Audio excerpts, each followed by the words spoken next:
than my height. Like, my wingspan is probably like 2 inches more than how tall I am.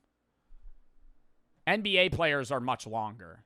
As their height. But if you want to be able to comfortably wrap around 400-pound sandbags and lock deadlifts out on your kneecaps, then you need a build that is actually more similar to swimmers, climbers, and MMA fighters. Michael Phelps is reported to have an ape index over 1.05. John Jones and heavyweight Sergey Pavlovich both have ape indexes that are on the order of 1.1. And at the far extreme, you have Stuart Jamieson, who deadlifted 286 at 60 kilograms. Because 286 at 60 kilograms. Why are his arms just extremely fucking long? As is evident here, torsos just get in the way. Even if taller people tend to have a higher ape index, the odds that we get a 7-footer with a John Jones-like wingspan is... Yeah, doesn't John Jones have like a 7-foot wingspan, but he's like 6'6"? No, John Jones is 6'4". John Jones wingspan. John Jones is 6'4" with a 7'1" wingspan. Oh my God. He could probably touch his kneecaps standing upright. He is 6'7". No, I don't think he is. It says he's 6'4". Going to be about 1 in a billion. Now you might think that's a long shot until our doc here puts his online biomechanics degree to use. Now you might be crying, but what about my overhead press? In strongman, that's not really much of a concern. Overhead pressing is 1 out of 5 to 7 events typically, and the biggest pressers in the sport haven't typically had very short arms. Hathor was actually one of the best pressers because sheer brute mass is such a big driver of pressing. Oh yeah, his arms are longer. He has a bigger range of motion, but he also has more potential for muscle to be on his arms. Strength more so than just leverages. And that brings us to the next important piece. We've got our frame. What about the materials? There is one mammoth of a mutation that gives immediately more muscle mass, more muscle fibers, and more strength to anybody who happens to possess it. When the MSTN gene is 3 balls. Oh.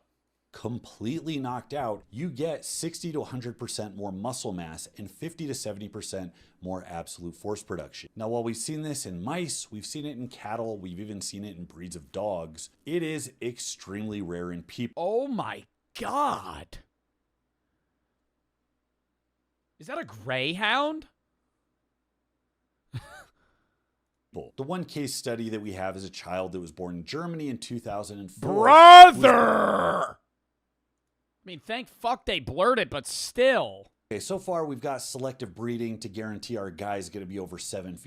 All right, so he's saying there's a mutation that you could have that increases muscle growth potential. Bro, that was like a fucking picture from like the 1920s. Tall. We got the limbs cracked and reset, and we genetically edited. Yo, editor, fucking full blur that shit too. He blurred it, but I feel like he could have fucking blurred that so much more. I know he was trying to show the leg muscles, but still. This freak so that they are just double muscled like crazy. Yeah, I think he's ready. Let's see what we It's called the Hercules gene. Eddie has it. got here.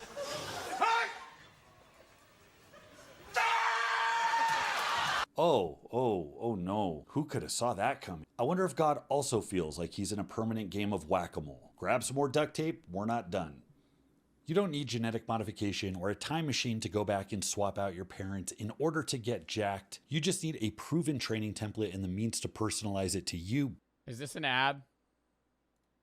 If we want bones and tendons durable enough to handle the immense forces that we're going to put our boy under. Was that an ad? It's on autopilot. Yeah. Forces that were Fuck! We want bones and tendons durable enough to handle the immense forces that we're going to put our boy under. We can't just crank up bone production. Just like with giantism and even PED use, the geometry of the tissues gets all messed up. So even though there's more of it, it's actually weaker. It's kind of like using more steel to build a bridge shittily. Now there's a handful of genes that can show improvement here. That's what I do in Polybridge. It works every time. You have the COL5A1 rigid variant. You have the TNC variant, which shows enhanced adaptation under load. And you have the LOX variant that increases stiffness 20 to 30%. Now, since we're just picking genetic types like they're paint swatches at Home Depot, we might as well grab a few for insertion depth as well. The further down... Bro, but here's the thing. Like, you ever made a guy like this? He's not going into strongman. He's joining the fucking NFL. He's going to be a fucking O-lineman or a linebacker. He's going to be a fucking monster. and he's just going to hold fucking 4 guys back at once because he's going to be fucking 450, not even fat.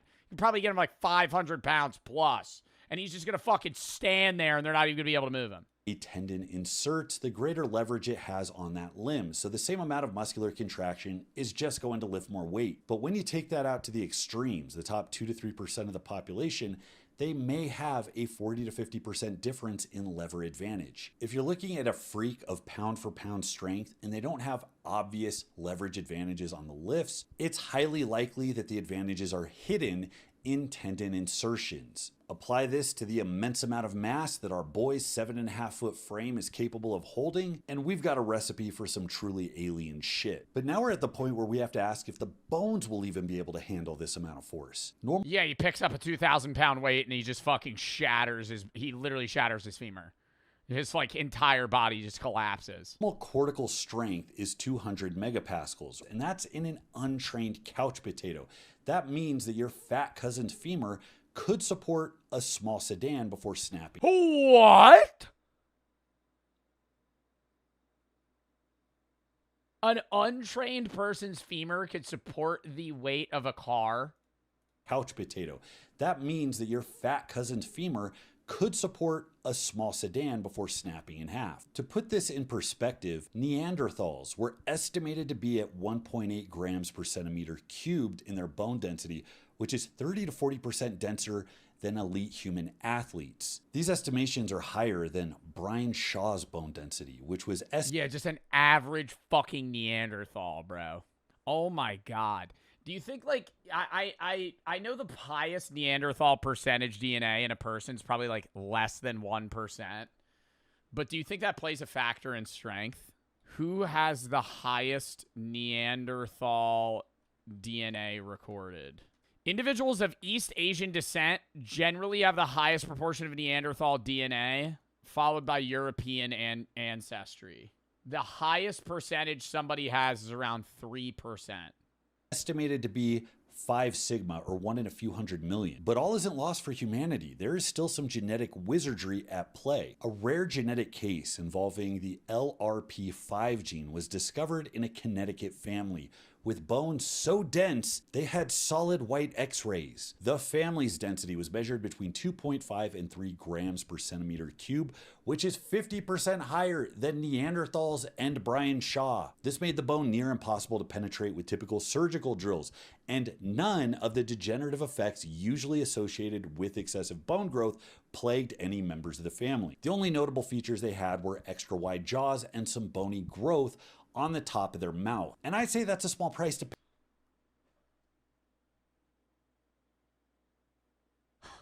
He's going to say that's some small price to pay to be able to lift 1,000 pounds. What do you mean? Like, if you have this bone density, you just start having weird growths just come out of the top of your fucking, like, palate?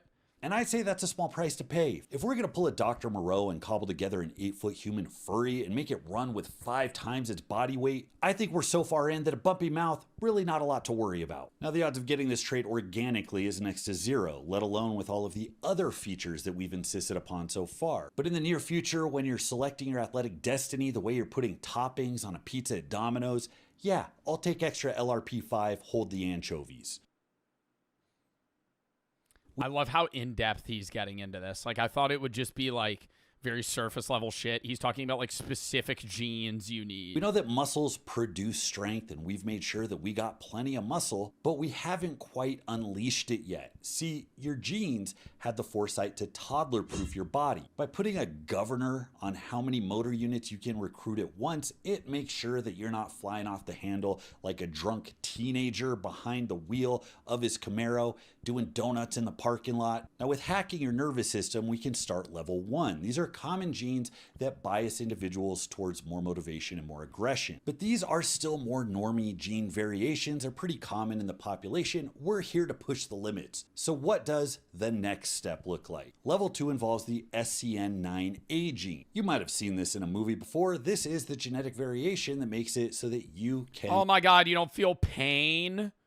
Well, one guy in Deadpool had that. Not feel pain. No pain, no gain? How about no pain, all the gain? This eliminates one of the primary obstacles to training, and that is the sensation of pain and discomfort. Shoulders a little achy? Maybe for you, yeah, but the problem with that is pain is supposed to be a limiter for you for your health. Like, if you don't feel pain, then, like, even if this person's training, they're, like, at some point, they're going to fucking heavily injure themselves. about to throw this bench press to the moon. You're praying to Jesus to make it through that last drop set of lunges? I'm listening to Spanish phrases on audiobook. And just think of how much money we're going to save on ibuprofen and DMSO. And we don't even have to worry about injury from tendon or muscle ruptures because we've already supercharged our specimen with tendons that could support the Golden Gate Bridge. Now, to bring this back to reality, this might not be as cool as it sounds. For one, these guys can't sweat, and that could be life-threatening in a ball-busting do-or-die Wait, if you don't feel pain, you can't sweat? gym session, which isn't great. And also, pain is kind of required to learn to not do things that might kill you. I imagine one of these Yeah, because then they have no idea what their limits are, and they would just always try to max out higher than they could feasibly lift. guys tearing Your pain lets you know your limit so you could push beyond it and then grow progressively. Like, if you have no pain, you don't know your limit. So, yeah, you could train infinitely, but you're probably just going to fatigue yourself more than you normally would want to, and then you're just going to be out of shop for most of the time, and you're not actually going to be efficiently training. Yeah, because you can't feel hot or cold. I thought if you couldn't feel pain, you would still be able to feel hot and cold sensations. Is that literally just like your nerve endings don't work? ball-busting deadlift workout, pouring the olive oil on the large pizza and scarfing it down as fast as they can, only to start, like, biting their cheek, and they can't tell the difference between cheek and pizza, and next thing you know, you chew through the side of your face. But remember, guys, we're not here for second place. You gotta risk it for the biscuit. So how about I just breed a few dozen of these 7.5-foot myostatin disabled, pain-free mutant freaks and hope that like 2 or 3 of them make it past puberty. Bob's your uncle, we're setting world records. But guys, we're not even done yet. That was only level Well, I want to know what you would estimate this person would lift if they had all these genes. 2. Level 3 is going to guarantee that we squeeze every possible ounce out of every single muscle fiber that we have slapped on this frame. This concerns the MAOA gene, often called the warrior gene. Now, when this thing's taking it easy, it's not doing its job, that's actually linked with higher aggression. And in extreme cases, when it's completely knocked out, you get Brunner syndrome. And while it's been associated with cognitive impairment, violent behavior, and problems with impulse control, the trade-off is,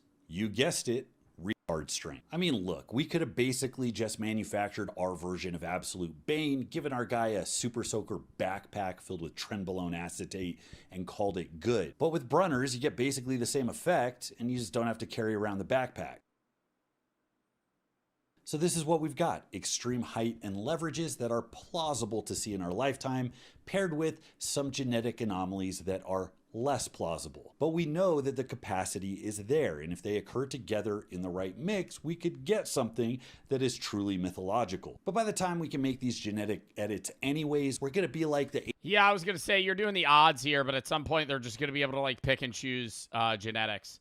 There's going to have to be laws against that, though, because that would be like a real dystopian society if you were able to pick genetics for your kids, because then at that point, there's like, I don't want to say there's no RNG, but like rich people would be able to just consistently spread the gap between the poor and the rich, because rich children would always be the genetically most advantaged,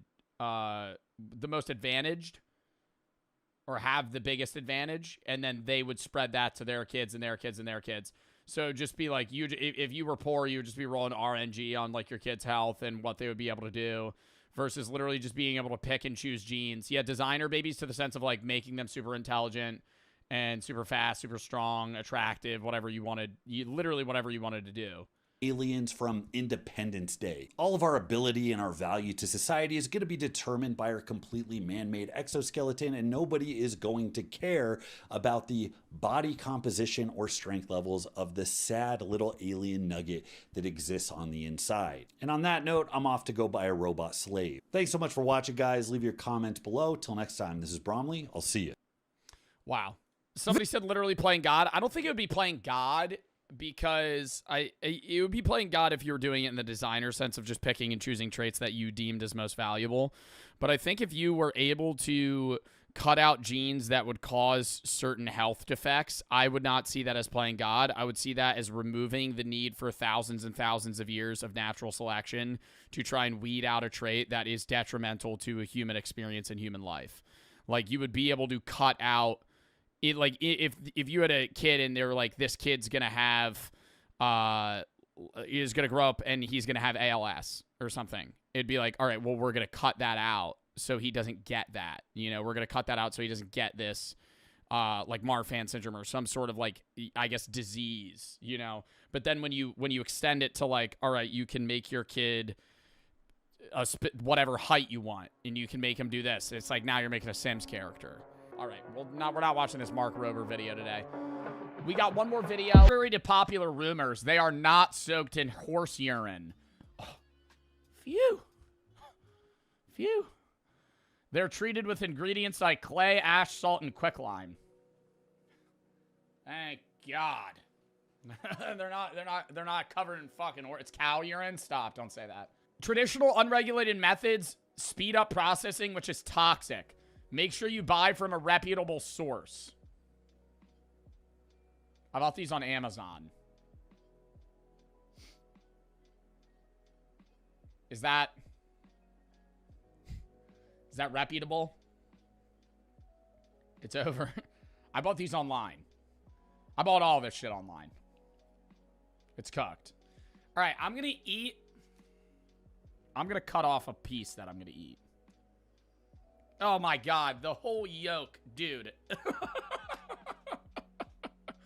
The whole yolk just came straight off. Oh my God. That's going to be the gross part. That's going to be the gross part. I'll eat the yolk with a little bit of the fucking white. We'll do this.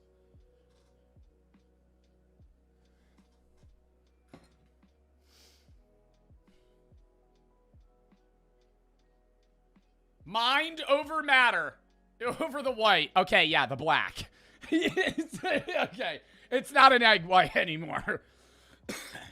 It's not an egg white anymore. It's not. All right, yeah. All right. Mind over matter. Pressure makes diamonds. Cheers. I wasn't ready. God, it smells so fucking bad. I feel like this is going to be my shit smells so bad, too. I have a feeling, and this is just a prediction. I don't think I'm going to gag. I think this is going to actually taste like chemicals. I think while I eat, I don't think it's going to taste like repulsingly bad. I think it's actually going to taste like chemicals, and that's going to be what's off-putting. Because it smells like ammonia. Stop stalling. You have not...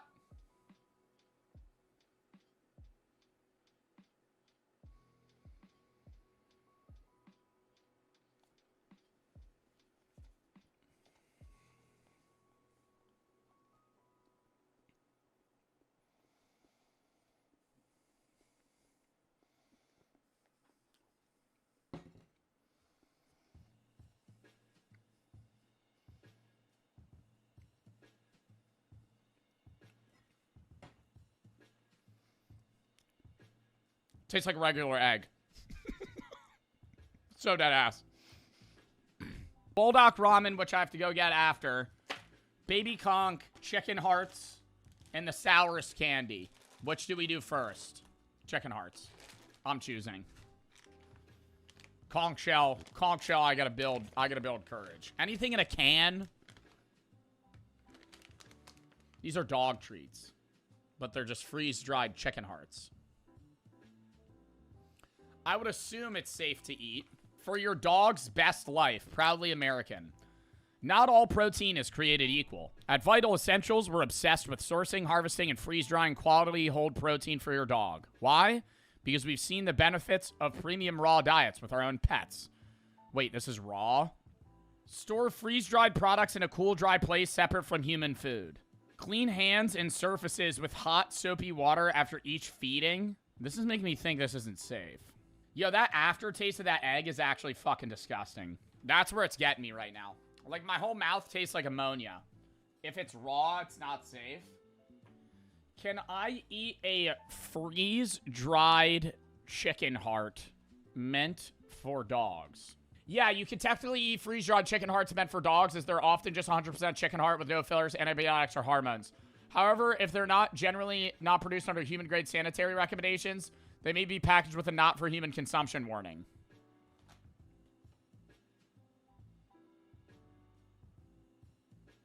I'm not seeing a not for human consumption warning.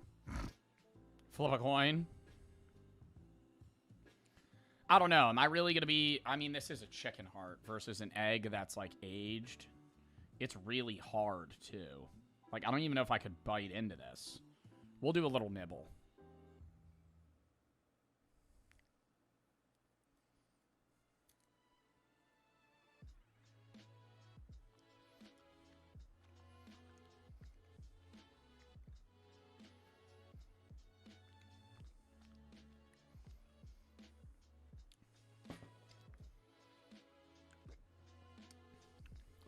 It's not good. It's not good. Do I think Daisy would love it? Hell yeah. It's not good, though. Tastes gross. The only reason I'm not eating that, chat, is because on the off chance that that is somehow containing a foodborne illness, I'm not trying to get food poisoning. So we're going to let that. Don't throw it out.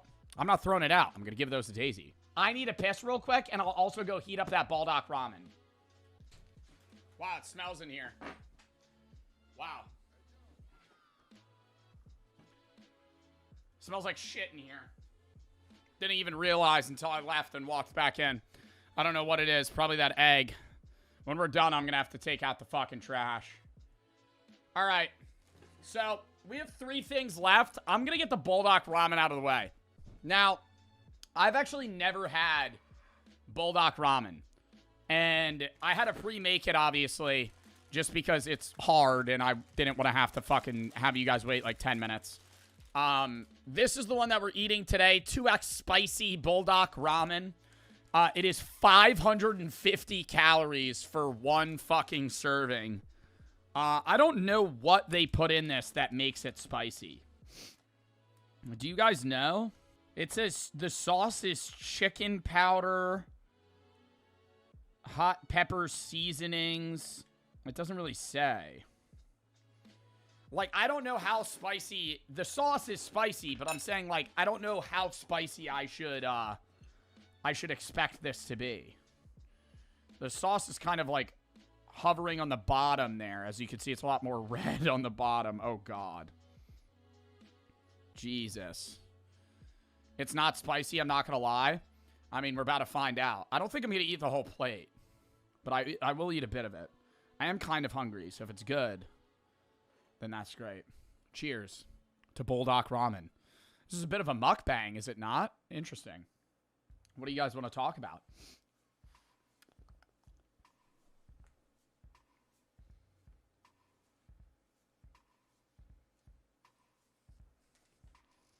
Well, ASMR. Oh, it's spicy. Let's talk about the political and economic state of the world, why don't we? So,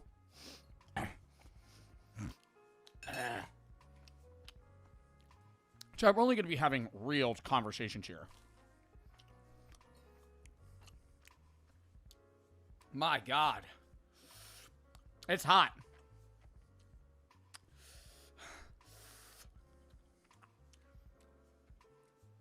Oh, it's hot.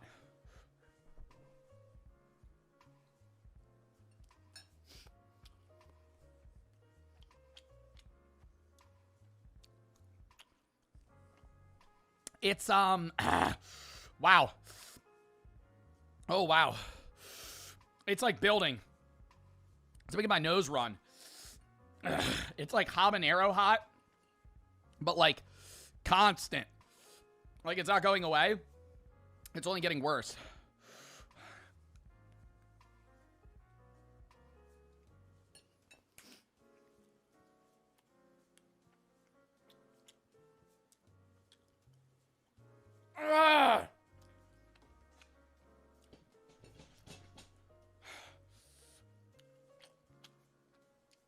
It's making my nose run.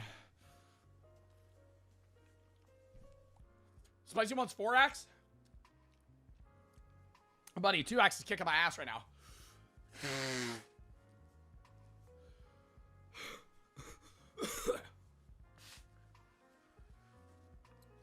Oh my God, I didn't think it would be this bad. It didn't even say anything that was that spicy. It just says hot pepper seasoning. Why is it so vague? Rip Joe's butthole? Bro, I've been having rabbit poops. I'm not shitting straight turds. Oh, wow. I'm done with that.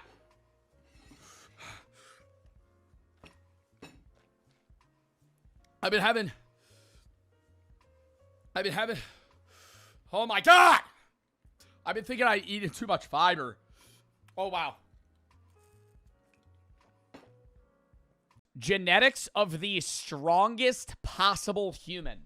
1 in 10 quadrillion. I don't even know what that is. What are the limits of human strength, and what does that limit look like? Half Thor Julius Bjornsson. Do you think there's ever going to be... There has to be. Do you think there's a limit that we're going to hit where, like, world records just cease to be broken? Like the Usain Bolts and Half Thor Bjornssons that break the deadlift world record in the 100-meter. It's just all fucking washed. You know, like, maybe once every 30 years some guy beats it, but, like, the 100-meter would be beaten by, like, 0.01, 0.02, you know? Which is still big in, like, the 100-meter sense, especially world record-wise. But, like, I feel like there's going to be a full cap. Like, eventually people will stop being as strong or as powerful as they previously were. But, like, I genuinely believe, like, Half Thor is, like, a limit to, like, strength, at least. It's, like, 7 feet tall, 400 pounds. I'm like, how much bigger can you get as a person? Strength means a lot of things to a lot of different people. To an arm wrestler, it looks like this. To a powerlifter, it looks like this. And in China, it might even look like this. Was that a guy swinging something from his nutsack? So to make sure that we're all on the same page, let's go ahead and narrow it down. We're going to use the sport of strongman, which is arguably the most well-rounded strength sport in existence. We're going to look at the absolute genetic limits of human performance and ask what is required to push those limits forward. And in the process, we're going... I always wonder if, like, a lot of those pro athletes specifically try to, like... I don't want to use the word mate, but, like, have kids with somebody that's also, like, a genetic, like, I don't want to say freak either, but, like, somebody that's, you know, just a monster of their sport. Like, because you see a lot of these, no, genuinely, you see a lot of these strong men, and they're, like, 7 feet tall, 400 pounds, and, like, they could most definitely have a kid that's way stronger than them, but I feel like they kind of 50-50 their odds. Because, like, all of those top strongmen marry, like, 4'10", non in the sports women. Push those limits forward. And in the process, we're going to build the perfect strongman. That's what Yao Ming did. What, he, like, purposely wanted to have a kid with somebody that he thought would be able to, like, combine with his genetics to make somebody that's, like, a super athlete. I feel like that's a little weird, though, you know? Like, I kind of respect the...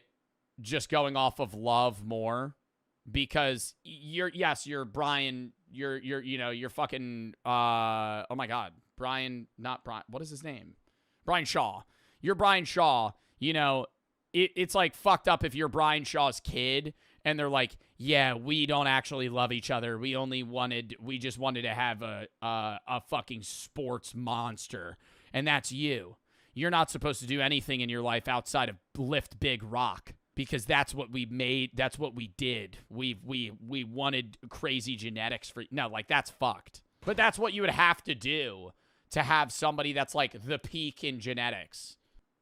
Now, we all think of muscle as the biggest and most important aspect of strength, and while it is certainly important, your frame is going to determine what your baseline potential is. It determines how much muscle you can hold and how efficient you're going to be when you actually go to use it. If you take a squat or a bench press, the most optimized build is going to be the ever sought after Chad Dachshund build. Most of your height is going to be in your torso. Yeah, I felt like the best bench build is to have really short arms, where your bench is just like, and that's like a full rep.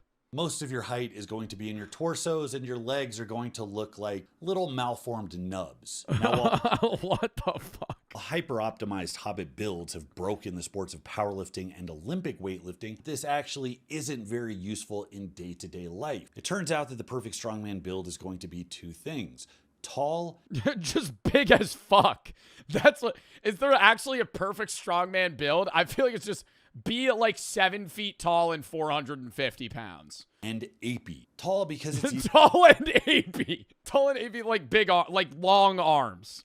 Like they're tall and also have very long limbs. Easier to load to high platforms when the platform is at your belly button. It also gives you a longer stride for moving events, and it potentiates more mass. I know many of you are already feverishly typing pound for pound in the comments, but stop and think for a minute. If you had to ride a bird, you wouldn't pass up the ostrich because a roadrunner has a higher dot score. We're talking about limits, and that means maxing out the things that push those limits further, and with strength, that means being big. Capiche? So those prototypes in strongman have already existed with Hafthor Bjornsson, Brian Shaw, Tom Stoltman, all men that are 6'8" or taller and weigh on the order of 200 kilos at their peak. Now, height is distributed 200 fucking kilograms, chat. You can't get bigger than that and reasonably be able to fill that frame. You know what I mean? Like, genetics of the strongest possible human. When you see guys that are like above 7 feet, like NBA players, even ones that are bigger, like a lot of the time they don't fill out because they're more lanky because they're just fucking so tall. And even when you're like this big, dude, everyday life, like, yeah, you could have the genetically most strongest possible human there. They're not going to be able to fucking do anything. They can't fit in cars. They can't go on planes. They can't fucking fit through door frames. Everything needs to be custom built. They have to order their shoes online from a fucking factory directly where they're going to have some guy fucking sew his shoes for him. Wembanyama, bro, Wemby is, he's not like lanky how other NBA players are. How old is Victor Wembanyama? Or not old, tall. 7'4". He's big. Like, honestly, chat, he's thin, but he's like pretty jacked for somebody of his height. Like, but that's what I'm saying. This guy's 7'4". He would never be 450 pounds. Like, he has the tall, thin build. He's not 7'4", he's 7'7". It said he was 7'4". Is he really 7'7"? No, it says he's 7'4". He's not officially 7'7". He's officially set as 7'4" for the San Antonio Spurs. Anyways, either way, like, when you're above 7 feet tall, like, you just can't fill out your body. It's hard. Even if, I mean, these guys are on fucking copious amounts of steroids.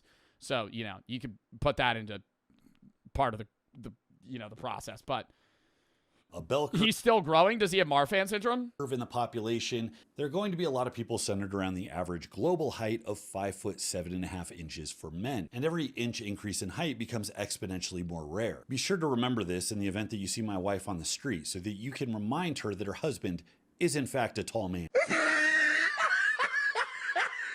The physical stature of the giant and strongman is very rare indeed. 6'9" is estimated to be 1 in 50,000 people. And to push that limit a bit, 7'1" is 1 in hundreds of millions.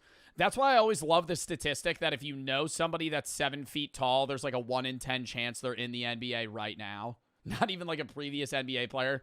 If you know somebody that's 7 feet tall, there's like literally a 10% chance they're currently in the NBA, like playing in the NBA. You're 7 feet, you're looking at 1 in 10 million. So if you're mapping out the genetic blueprint of this perfect strongman, you might just look at the pituitary gland and think, I'm just gonna supercharge that sucker. We're going to infuse all of the gigantism that we can into this specimen. This fetus is gonna be flooded with... But there's a level of mobility reduction to where they're not gonna be able to lift things either. Like you still need some level of speed and agility for strongmen and strength in general. Like when you see guys that are over like 7'5" run, dude, it's like watching like literally a stick figure try to like sprint. Like they can't cut like most people do. And that's why there's so much coaching for like Wembanyama.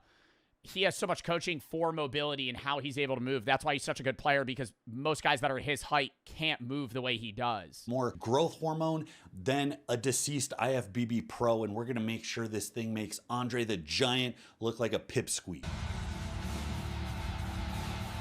Now, there is a problem with taking these genetic shortcuts. The flood of hormones that results in this egregious amount of growth tends to lead to wonky bone growth, leading to things like scoliosis. You end up with nerve problems from the bones impeding on the actual nerves and blood vessels. And even though the muscles themselves are technically bigger, they're not structurally sound. The flood of hormones can actually lead to something called acromegalic myopathy, and it's muscle weakness due to the growth hormone-induced metabolic and structural changes. And it's actually not uncommon for changes in joint mechanics to cause instability, especially in the knees, shoulders, and ankles. You got Andre the Giant, who at 7'4", was using braces and canes by his 30s. And colleagues in the WWF recalled that he could no longer lift opponents by the late 1980s, even though he also, though, was an anomaly of a man that was that tall and also fucking jacked.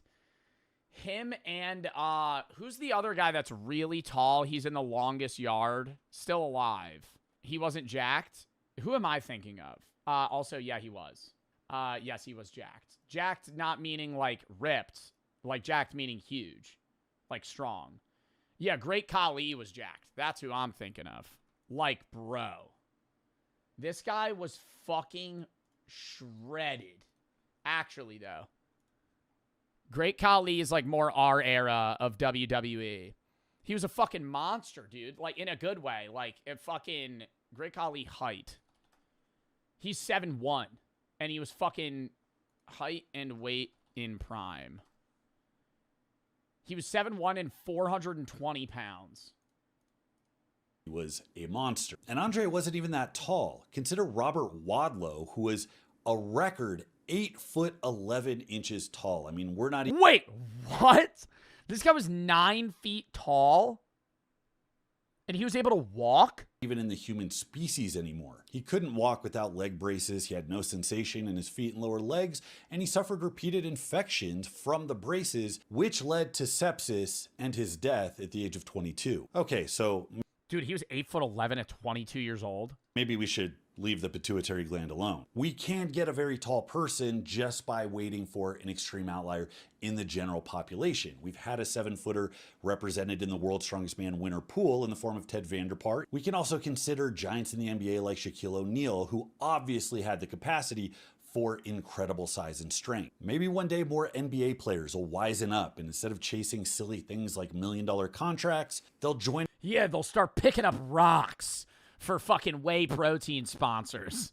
They'll make one fucking thousandth of what they currently make if they just go, if they fucking ship off to Iceland and start fucking lifting stones. Us in our makeshift strongman gym that our moms let us set up in the backyard. Now, short term, I do see the talent pool of strongman expanding to capture more people that are in this category. However, honestly, they have to make strongman more mainstream, and that would make the records shatter. Like, I love watching strongmen, but I would say strongmen is not a mainstream sport. It's a worldwide sport, but it's like nobody watches strongmen. Like, there are people that do, but it's not something that's like, oh shit, there's a strongman competition. Like, I gotta take off to go fucking see that. If we're going to consider man-made fiddling, then we have to consider that it's not an astonishing proposition that in the near future, tall parents are probably going to engage in some genetic selection to make sure that they have taller children. And we've already seen... We were just talking about that. Guys desperate to meet the unrealistic standards of women in the online dating pool go under surgery to crack their legs in half and extend... Dumbest shit ever, too. Reduces mobility so much. It's like, I think the idea of like leg lengthening surgery is just such a stupid idea. Bend them 3 to 6 inches to make them considerably taller. Given the enormous amount of PEDs that state-sponsored sports programs give their young athletes and the fact that they seem to have no qualms with playing God, there is no reason to think that in the near future, we are not going to see young Chinese weightlifters in wheelchairs while their femurs heal in service of producing a master race of gold medalist Olympians.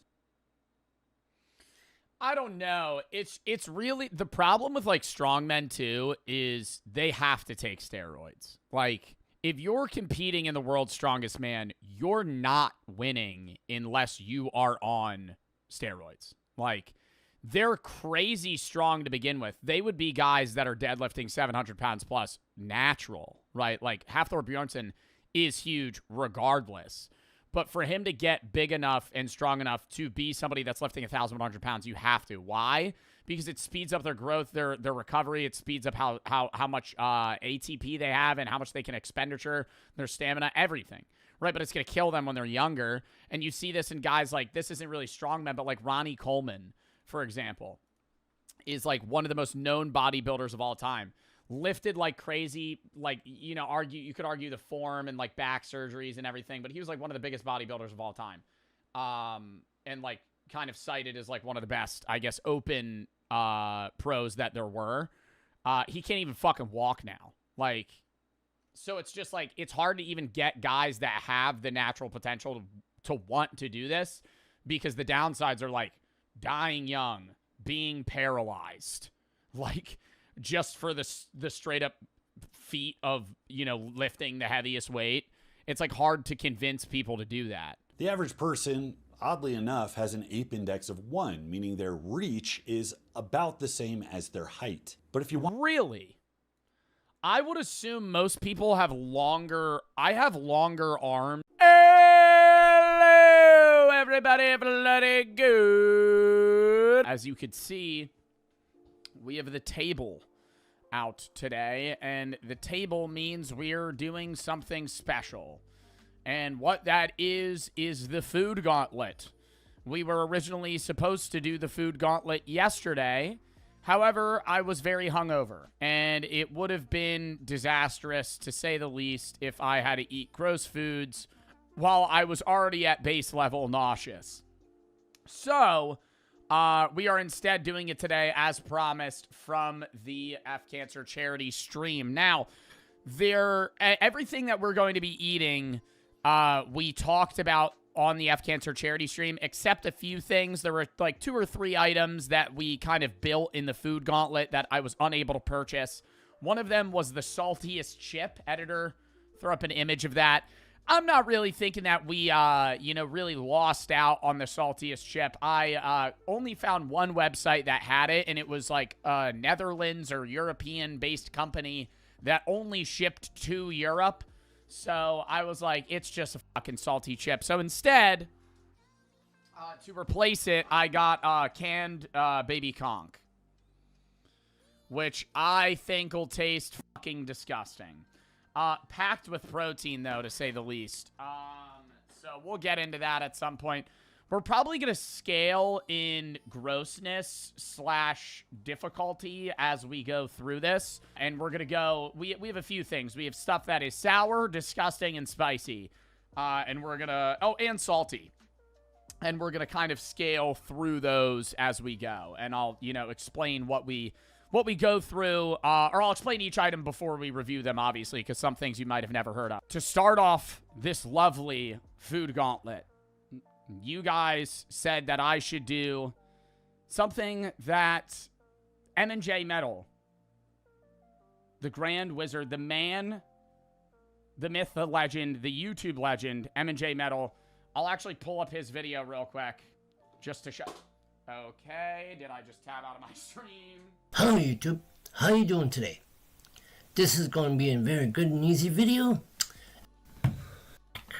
Pepsi, maybe a little bit more. See. What's the ratio we got going on here, Pepsi to hot sauce? Because I gotta match this. This is probably the easiest thing we're doing today as well. How much did he do? Oh god, he opened the cap. Simple and easy. Do you think he actually drinks this? Like, do you think this is like a casual soda he's enjoying on like a Sunday afternoon? Yes. Also, I gotta say, this is probably the first time I've ever bought Pepsi not at a restaurant for this video. Like, I've drank Pepsi a lot. Oh no, I've bought cherry Pepsis before. I do love a cherry Pepsi. Pepsi gets a lot of hate. I think it's not as good as Coke. But it's like if you're in the mood. So we got my big fucking beer glass here. And I've gotten some Texas Pete hot sauce.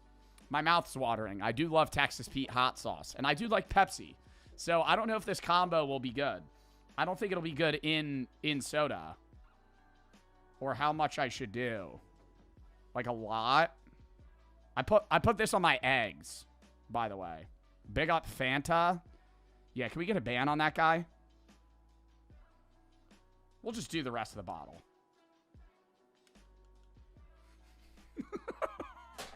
We'll just do the rest of the bottle. You gotta mix it up. The whole thing? Well, no. It was a half empty. Oh wow, that's like actually like real color. That turned brown. Oh god. I don't know. I'm kind of expecting to not even really taste the hot sauce and kind of just feel the spice. Like a spicy margarita, chug it. I'm not gonna chug it, I'm gonna sip on this. It's gonna be my drink for the stream. Never mind. That's not gonna be.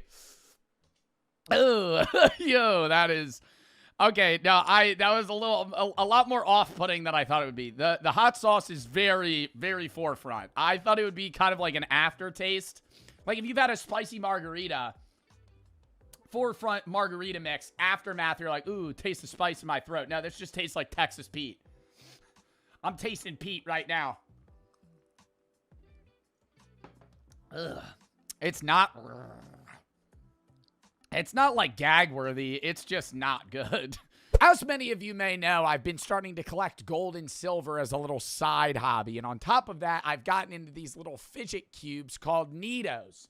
And the easiest way that I've found them is on the live streaming app Whatnot, the sponsor of today's video. Whatnot is the #1 live streaming selling app. They have so many different categories of things that people are putting up for auction, including coins, toys, sneakers, sports cards, Pokemon cards, music, video games, and all these other categories here. And you can even search for something specific. So say you want to come on and buy Pokemon cards, you could just search up Pokemon and see all the people that are live actively selling Pokemon cards right now. You can chat directly to the sellers and other bidders. You can directly support small businesses and find something cool along the way that you might get for a pretty good price. This guy is selling cool rocks and minerals. Whatever this is, I'm going to bid on it. You can see all the people that are bidding, and it's, 5-second countdown. Every time somebody bids, it goes back up. So it's a lot of fast auction selling, and currently I'm trying to win this. I have no idea how much this is worth. I would be willing to pay $50, $60 for this. I think that's where I'm probably going to cap it off on. I'm still winning. $56. And bang in the pocket. So click the link in the description or scan the QR code on screen and download Whatnot and get $15 off your first purchase anywhere on the app. Plus, if you follow me on Whatnot, you will be automatically entered to win $1,000 in Whatnot credit, which could go towards a new pair of shoes, a gold bar, clothing, jewelry, rocks like I just bought that you saw just now, or more. It's literally up to you. Thank you to Whatnot for sponsoring this video, and let's get back into it. It's not chug it. All right, I'm not gonna chug the whole thing, but I'll do some big gulps. Cheers.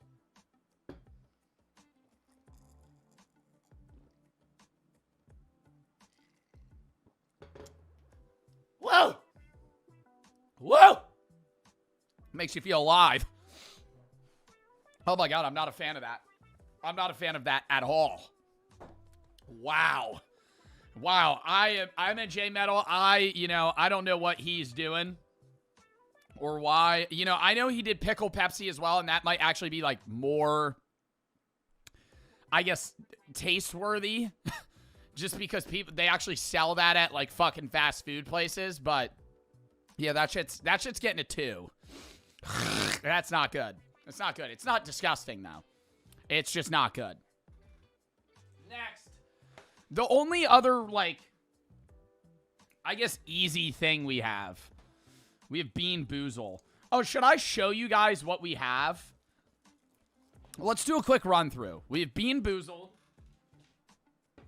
Vegemite, which I've tried, the canned baby conch.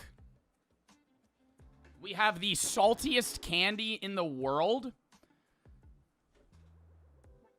This was in replacement as well for the saltiest chip. That is all salt. It's the saltiest licorice, black licorice. Also, I don't really think any of these... Okay, I think if I get a bad Bean Boozled, I might gag. I'm not gonna lie.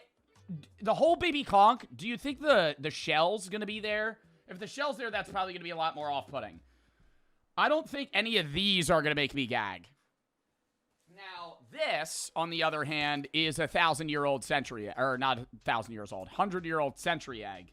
And these are visibly rotting on the inside, and I think this will probably potentially make me have to run to the bathroom, a.k.a. go vomit. So I'm not looking forward to that. We also have whole freeze-dried chicken hearts. That's probably going to be pretty gross, too. I think these might be they're dog treats. Okay, so a part of the food gauntlet is dog treat chicken meat. So that's great. Yeah, it's just literally freeze-dried chicken hearts. I bet Daisy would love these. Chicken hearts aren't bad at all. Yeah, well, these are dog treats. Then we have, I think this is supposed to be like one of the sourest candies. It's like a black sour bomb. The packaging doesn't really do it very well. Oh, I forgot about this. Hot monkey nuts. Dude, that pickle Pepsi is actually like making my stomach feel like shit. Black Widow's Bite hot monkey nuts. And sour pickle balls. This isn't really a food gauntlet thing. I just think pickles are gross, and I think that'll be really gross for me to eat. Oh, and then I also have a video of me opening surströmming. The reason I didn't do it on stream is because of Bobat, Bobat actually, and chat as well when I asked. I planned on opening it in this room, and I thought that it would be, you know, just gross, and then come to find out that, like, if you open surströmming inside, it is like, it smells for like weeks, and it sprays everywhere. And so, do you guys want to see that video now or later? I'll show the surströmming now. Let me pull up that video. I didn't eat it. I have free will, and I understand that this was a part of the food gauntlet chat. It was the most off-putting smell ever. Ever. And I'm not joking when I say that. Like, it was just, like, okay, you'll just, let me pull it up. What a liberal. Yeah, what a pussy liberal. Can't even eat surströmming. I had Jericho splice it together. God, that pickle Pepsi is really bad. Or not pickle Pepsi. That Pepsi hot sauce is really bad. Yeah, I had nowhere to eat this. And I needed somewhere that I could prop up my phone. And it made the shed smell for like 3 days. Yeah, I'm standing in a shed. Hey everybody, we are live from my friend's shed, where I'm going to be eating possibly one of the most disgusting things ever. Surströmming. I thought, I went into this going, I'm gonna probably not eat it, but I need to get a waft of the smell. And I obviously, you've probably seen videos. Also, this was $35. This can of rotten fish or fermented fish is $35. That's crazy. I've seen videos of people eat it. I've seen videos of, you know, people gag and throw up eating it. And usually when they crack open the can, they immediately, like, gag. And I was like, it can't be that bad. Peek the can. If I'm being honest, I don't think I'm actually going to enjoy this surströmming. I don't think I'm even really going to eat it. How I perceive this going down is I crack open the can, gag, maybe vomit, and then we move on. I've watched a lot of videos of people eat surströmming, and most people tend to vomit right when they smell it. I had to put that, I still have that can opener. I had to put that can opener in the dishwasher twice. I had to put it in a trash bag, bring it back home, and put it in a dishwasher twice. It smelled that bad. It explodes. Spoiler alert. It explodes all over my phone. And I washed my, like, I didn't physically wash my phone. I had to wipe my phone down with, like, wet wipes, and I put, like, soap and a little bit of water, like, 9 times, and it reeked for, like, 2 days. Without further ado. Oh, God. I didn't think it was going to explode, though. I thought when people have it explode, it's like the can bulges. Bro, just watch. Differently. I don't want to drop it. Hold up. Cutting. Oh no, I can't cut. You gotta see the whole thing. How should I do this? I don't wanna, oh, it's juicing a little bit. It's juicing out a lot. You can see it right there. It's dripping everywhere. Oh, that really smells.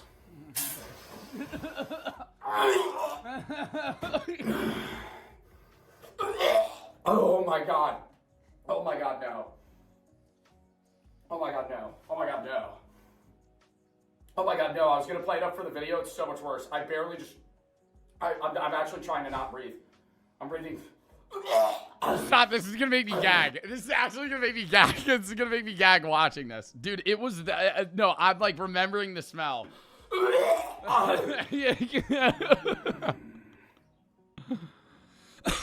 Chad, I don't think I can do this. No, this was like an awakening moment for me here. I was like, why am I doing this? I actually don't think I can do this. I actually don't think I can do this. Oh my God.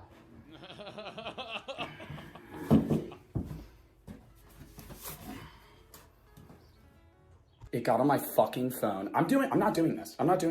Hey, we did the food challenge where you probably saw me do all this other shit. I have free will. I'm saying no. Jesus Christ. Oh, fuck. I also forgot. We have Bulldog Ramen. I already had to make it, and I gotta reheat it. For the love of the game. I actually can't breathe. I'm gonna throw up. I opened the can. Okay, bro, the best way that I could describe the smell is like, have you ever been at like a fish market? Like, imagine, this is the way I described it to my friends in Brook. You catch a fat catfish. Big one. You cut him open, fillet his guts out, and leave him in a hot room for 3 weeks. Never open the door, and then walk in randomly. Like, the smell, conditions are set. It's still quiet outside. What's the next sensible action? The fallback or the sleep space. Option B, clear the hallway outside your unit of any loose objects. Option C, start boiling tap water to sterilize it while power remains. Or option D, I thought tap water was already sterilized. spread your stored water containers across different rooms in case of a breach. Spread your stored water across different rooms in case of a breach? Bro, where are they going to breach this apartment? There's one entry point. Select one windowless interior room as the fallback sleep space. Where's option E? Dump your bag of marbles outside your front door to Looney Tunes cartoon prank, Home Alone style, any zombies that walk upstairs. Start boiling tap water? No. Spread your stored water across different rooms. I'm going to go A. So the correct option here is option A, designate a fallback room. So the reason this is the right answer is because if the outer flat is breached, you need a last line of defense already chosen. So this is about prioritizing worst case preparedness before it's too late. By the 2-hour mark, we're assuming you've already secured water, you've already locked down and you've gone dark, and also the initial chaos has passed, but stability is still fragile. So option B, clearing the hallway of loose objects, is a good idea, but it's not really worth the risk of sound. It's always A. Has it always been A? No, it wasn't always A. One of the times it was D. Unless there's an active threat outside. Option C, boiling the water, sounds smart, but you've already filled containers at this point, and the tap water is still running, so it's not yet unsafe. The power right now might stay on for hours, or it might just cut suddenly, but even then, you can boil the water from the fallback room later. Boiling it right now just creates unnecessary heat. Bro, boiling water? I'm still in a fucking city flat. I'm not thinking I need to boil my water until I'm fucking Bear Grylls drinking my own piss. Like, I'm not boiling water until I'm fucking grabbing murky water from a fucking pond. And I'm like, yeah, this shit looks unsafe. Noise and smell, which are all signals that you want to prevent early on. And finally, D, spreading the water containers around the room. This is like a good idea, but it's minor optimization. Obviously, if you're breached, you don't want all of your water in one place, but again, if you're breached that badly, the whole flat is essentially compromised. And the fallback room should already have its own mini storage. Okay, so you've made it to the end of day one. Bro, I really just feel like these people be bums, dude.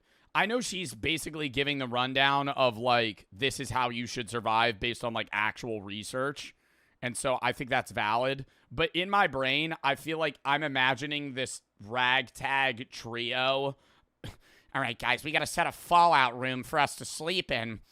Everybody move the open cans full of water. I feel like I'd kick that door down, fucking karate chop all of them in the neck, instantly kill them, and then steal their shit and walk out. Like, I really don't think this group's lasted more than a week. Based off the vibes that this is giving off, like the answers, if somebody's like, all right, got my bug out bag ready by the door in case. Barricades, water, food, signals, safe room, and hygiene are all handled. What should you do to finish the day? Option 1. Stay awake all night in rotating 2-hour guard shifts. Option B, start a small cooking fire on the balcony to reduce indoor smells. Option C, signal. What? Start a small cooking fire on the balcony to reduce indoor smells. So if I'm just saying, if it ends, no, I'm not even gonna say it. If it's B, I'll crash out. Signal from a window in Morse code that survivors are still inside. It's not C. That's like the worst. C's the worst option. From a window. Well, you're just it's pitch black outside. You're like shining a flashlight. Fucking, like they're gonna even know it's Morse code. In Morse code that survivors are inside. Or option D, mentally map a 10 to 14 day isolation timeline and nightly routine. Bro, 14 days? I feel like I would leave the city so much faster than that. Stay awake all night in a rotating 2-hour guard shift. So you would sleep 4 hours at a time. I'm going to go A. So the correct answer here is option D, build the timeline. Mentally map a 10 to 14 day isolation timeline and nightly routine. Bro. 10 to 14 days, mentally map that. Yo, I feel like I would write that down with like a pen and paper of like, this is where we should go by this day. This is the right answer is because this sets psychological expectations and also ration discipline. Setting fires, making signals, or having exhausting all-night watches just create risk without adding any immediate survival value. So it's now been 48 hours since the beginning of the outbreak. You've not heard any sirens, no screams, no gunfire, just silence. You crack a window and you listen, and movement sounds faint and far away. What do you do now? Option A. Do out a very big belch to see if anything makes a weird noise. Go outside and scream. Slide open the window a few more inches for ventilation because the air inside is stale. Option B. Scan the street from behind the curtain for movement or patterns. Already A. Already A. Option C, step briefly onto your balcony and confirm how many bodies you can see below. Or option D, knock on the ceiling to check. Stepping onto the balcony is really a bad play. There's a sniper. There's a sniper that's been waiting on the roof this entire time. Knock on the ceiling to check if the neighbor's still alive. I do love that play. Are still alive. I'm gonna go A.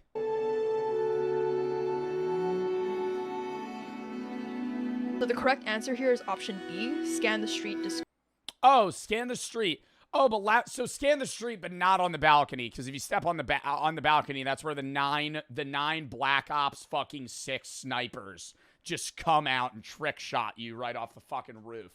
Scan the street from behind the curtain, yeah, for movement or patterns. Okay. Just to get like a gauge of who's outside. So the reason that this is correct is because in the 48-hour period, this phase is about information without exposure. If you're looking quietly... Bro, but this is like... I know the first day is going to be the most hectic. But I feel like once you're in the city for a long period of time, that's where like groups are actually going to start getting together that like want to attack people. And that's where like hordes of zombies are going to start, you know? I feel like getting out of the city earlier is better. I know it's going to be harder, but like imagine like day 5 of the apocalypse, you're trying to leave Boston. Like you're walking out to like everything's blocked on the streets. Everything's out on the streets, right? Everything's blocked. There's zombies everywhere. There's people waiting to see or hear you so they can attack you. Like you're kind of hard locking yourself into that city for a long time. Through a covered window, this can give you insight into movement without sound or silhouette. Opening a window or stepping outside creates unnecessary noise and profile. And knocking is an even worse idea because you don't know who's alive or what they'd do if they heard you. You suspect that the apartment across the hall is abandoned. The door is cracked. What do you do? Option A, enter quietly and search it for supplies.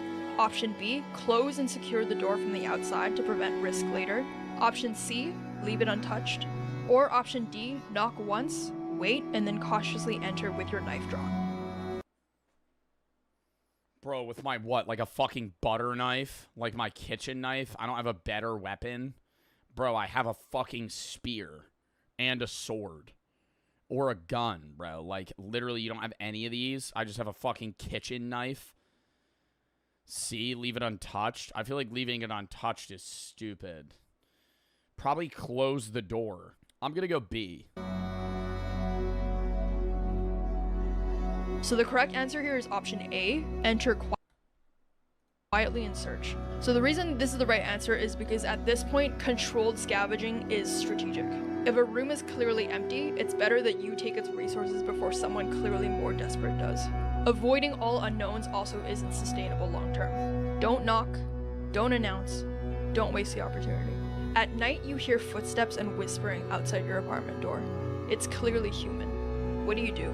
Option A, Press a fucking sawed-off shotgun right against the fucking wooden door. Go, hey! Are you guys, how many survivors are there? They walk up to the door. Are you guys in there? Boom! Right through the fucking door. Hole straight through their fucking chest. Kick that fucking door open. Bang. Elbow to the fucking jaw. Deck him. Steal all their shit. Throw them into the fucking streets. Use them as a symbol monkey like zombies. And then I get the fuck out of the city. stay completely silent. Don't move. Don't make noise. Option B, whisper to your group to grab weapons in case they come in. Option C, make a deliberate sound to show that you're at home and you're not worth breaking in. Or option D, wait for them to move on and then open the door quietly to check. Stay completely silent. Don't move. Don't make a noise. Whisper to your group to grab weapons in case they come in. Make a deliberate sound to show you're home and not worth breaking in. Wait for them to move on, then open the door quietly to check. Not D. I'm gonna go B. So the correct answer here is option A, stay silent. So the reason that this is the right answer is because this isn't the time to act. Silence is your defense. If they're looters, they'll avoid resistance, and if they're panicking, noise can make them choose your door. If they're infected, sound draws them. You only move if they try to enter, and even then, you don't speak. Your flatmate whispers too loudly during a routine water check. Yeah, I think silence is good. Maybe the sawed-off shotgun to the wooden door probably isn't a great play on second thought. But either way, I still feel like some sort of attack might be good. And you hear a muffled groan from someone. Release nerve gas through the air ventilation. I throw a canister of nerve gas through the vents. What do you do? Option A, take a position at the door with a weapon in case. A few minutes later, I hear a groan. Your flatmate whispers too loudly during a routine water check. How many waters do we... Oh, sorry. How many waters do we have? One comes through. Option B, How much water's left in the bathtub? quietly relocate everyone to your fallback room and lock the door. Option C, tell them to stay put and go investigate alone while it's quiet. When the fuck can I leave the city? Or option D, whisper sharply at them, telling them to shut up and listen. A. You can't risk losing your room.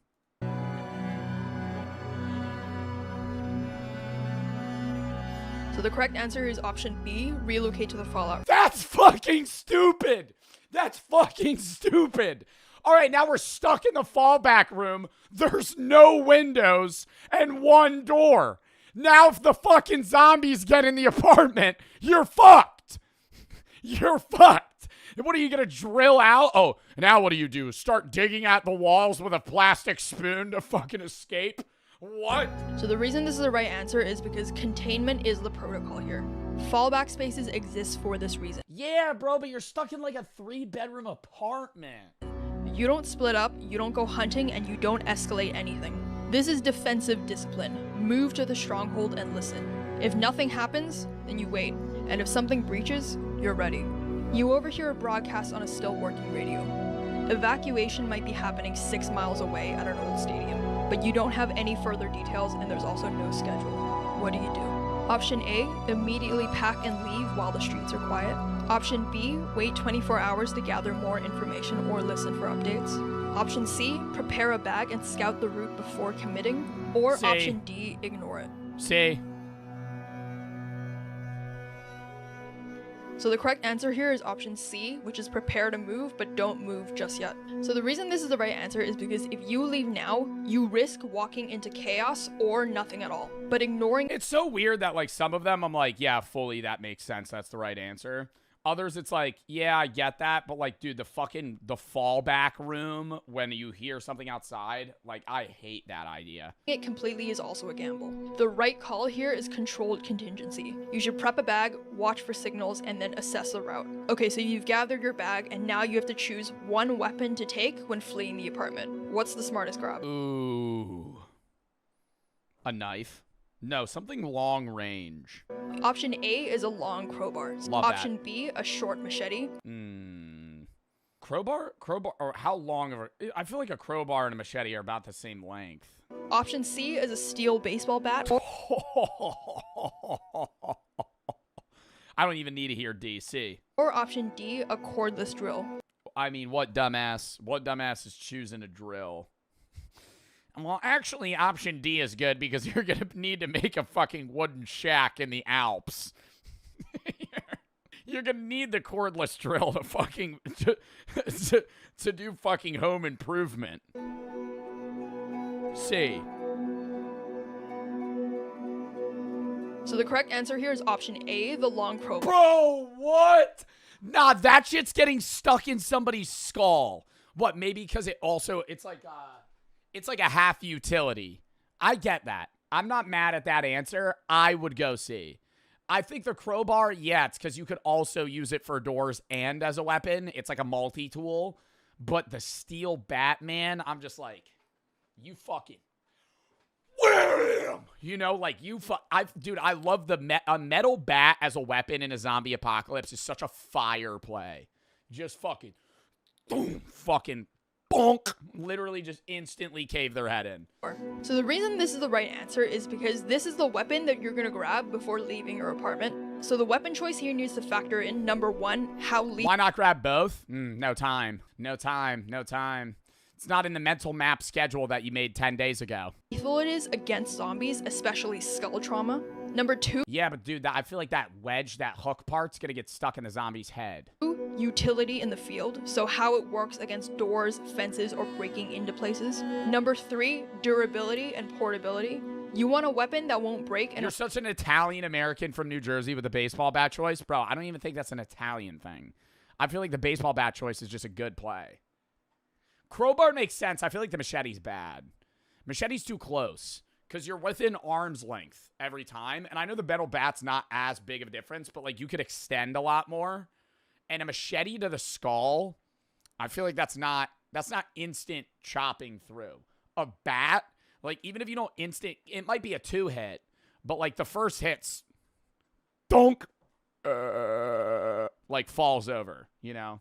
won't slow you down. And number four, ease of use under stress, so no skill or precision needed. The reason the crowbar is the best choice is because it delivers focused and dense impact, which is ideal for cracking skulls. It also functions as a multi-tool, so it Who just owns a crowbar? Another question there. Like, or a machete. Who just owns a fucking well, I mean, I own a spear. But, like, who owns a machete or a crowbar? There's no edge to maintain, there's no power required, and it's nearly indestructible. And basically, it works in both combat and escape. All in all, it's the most versatile survival tool that you can carry. The machete was a viable option, but it's risky. It's good in the sense that it's fast and it's light, and it's good for clearing brush or, like, cutting rope, but it's not really— What am I fucking fleeing to Brazil? What am I going through brush? What am I fucking doing? I'm in like an American city right now. Where am I fucking? What are the vines overgrowing the fucking city? Oh yeah, sorry. Oh, wow, dude. This really, I hear like birds and I see a fucking jaguar running through the streets. Oh, shit. The city has changed in 3 days. Hard impact because it can slice through soft tissue, but it might get stuck in bone. And remember from the beginning of this video, I told you that in order to defeat a zombie, you have to aim for its brain. And in order to get to the brain, you have to go through the skull. And a machete can get stuck in a skull or in the bone of its neck if you're trying to cut its head off. The baseball— So can a fucking crowbar. That hook, bro, you're going to hit it in the... Yo, if there's 4 zombies and it's a 4v1, you hit one in the head, you instant kill it, now you're like... trying to pull it out. The bat, you're going, wham, wham, wham, wham, fucking over and over again. It's like it could be a really good idea, but it's probably going to perform poorly. The reason for this is because it's unnecessarily heavy, it's tiring to swing, and also there's no extra function. What do you mean entirely heavy? It's a fucking bat. It's like a steel or aluminum bat. I feel like that's so easy, bro. That's not too heavy. Besides the intimidation. Bats also often glance off of bones. Yeah, dude, that's also good for humans, man. That's good for humans, bro. I feel like, chat, what's scarier?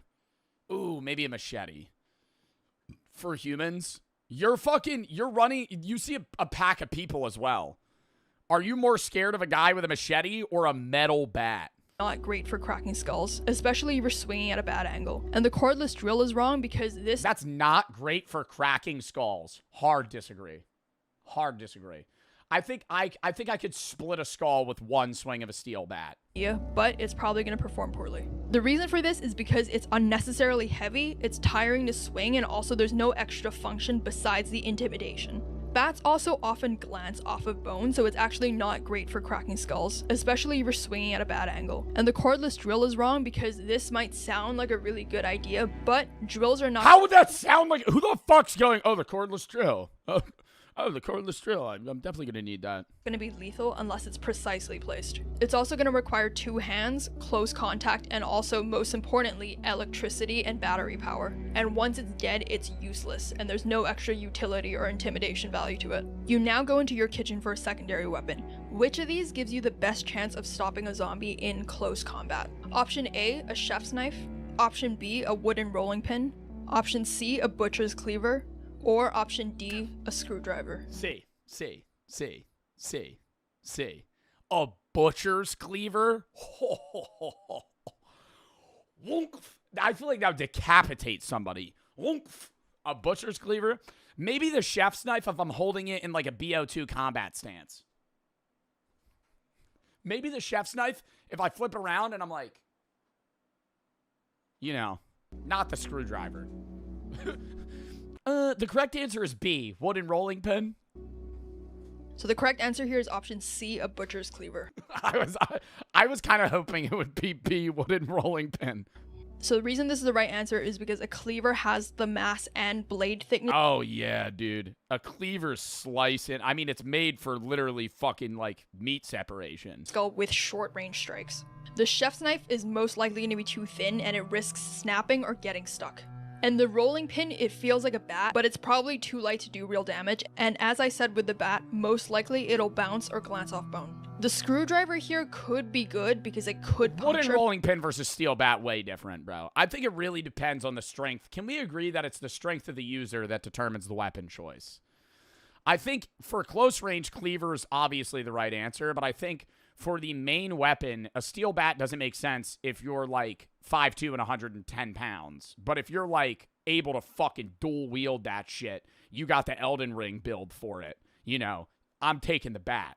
But it'll probably only go through soft points and you need perfect aim under pressure. Therefore, it's not the best option.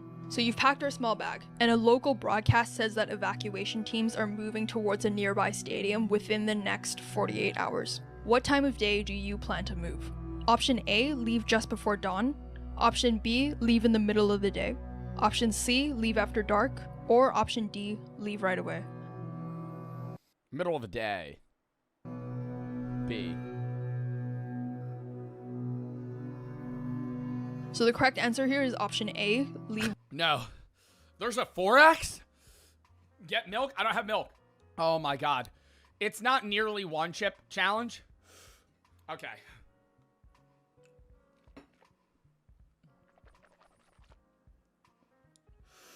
Oh, wow. Oh, wow.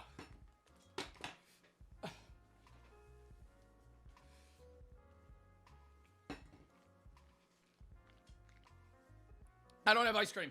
Oh my God, it's just bad.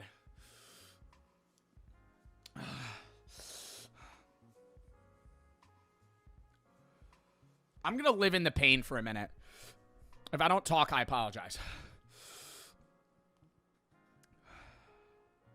Salivating. Salivating. Look.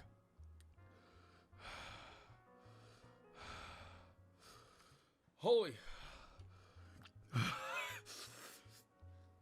Oh my God, that's disgusting. Oh my God. I'm not finishing that. I'm not finishing that. Who would eat that for enjoyment? That's in the trash. That's fucking disgusting. Look how that coats the plate. Way too spicy. L food waste. Disrespectful. L food waste. Let's get this gross shit out of the way. And then we could, you know, we could round it off with something enjoyable. Something sour. A mega sour. Oh, fuck. Sorry, I didn't show you what it is. Sorry, I didn't show you what it is. A whole baby conch. I ordered this myself. This wasn't even on the... When does this expire? Eat it before March of 2027. Chat, also, if you're trying to bulk, peep the macros. Peep the macros. 1 can, 900 milligrams of sodium, which is crazy. 2 grams of fat, only 0.5 grams saturated fat, 40 grams of protein. Holy protein. Don't smell, don't smell, don't smell, don't smell, don't smell, don't smell, don't smell, don't smell, don't smell. Don't smell. Please. Please. Smell like nothing. Smell like water and salt. I haven't breathed through my nose yet.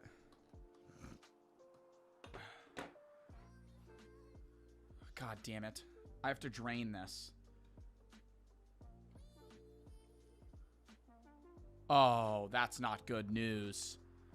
Look how fucking... Look how...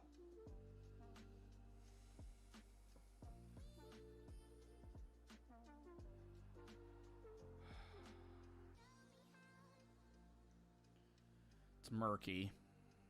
Murky ass water. Murky ass water, and I also fucked this shit up. I need to get, like, 1 piece down. 1 piece? I'm losing my mind. I feel like I'm gonna fucking cut myself on this. I'm just gonna pour it straight into the trash can. I'm pouring the water out. Oh my God, unless my headset gets stuck on my fucking table! On my fucking table! Yet again! If I spill that fucking baby conch water... God, it smells... Dude, it smells like fucking poop. Oh, it's a whole fuck.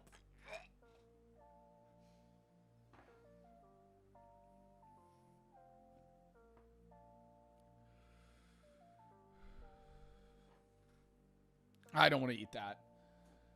I don't want to eat that. I really don't want to eat that. I've eaten canned octopus, and that shit, surprisingly not bad. It ruined my toothbrush. It made my teeth, imbowed. It gave the smell of the canned octopus on my toothbrush, and I think the same thing's gonna happen with this. I thought it was gonna be one big conch. It's just a shitload of baby conchs, dude. And it's got like a fucking wart foot. That's disgusting. And it smells horrible. It smells horrible.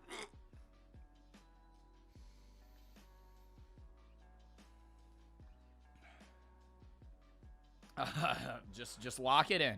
You know what? You know the funny thing is, there was the other day, there was a chatter that was like, I appreciate you gagging off camera and not throwing up. Yo, if they're tapped into this stream, I apologize, buddy. Stop stalling. Dude. I'm not eating the whole fucking thing. I don't know what I should go for, though. It has this hard foot. and then it's like a weird shell around it. Is this like organs? God, dude, the macros are crazy on this shit, though. You know how fast you'd bulk up? Oh, God, well, I don't know what that...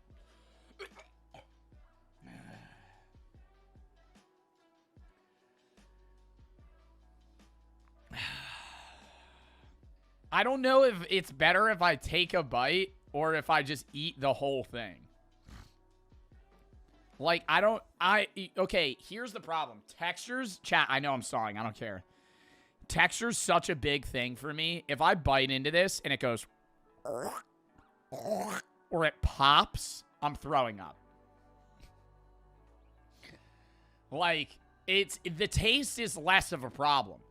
It's the smell. Like, if it tastes like shit, dude, that's fine. Like, I just need to be able to chew it. If it's chewy, that's gonna be a problem. It's gonna be rubbery. It's gonna be straight rubber, and this texture on this wart foot here, I'm not vibing with. Are conchs mammals? No, right? Just fucking eat it!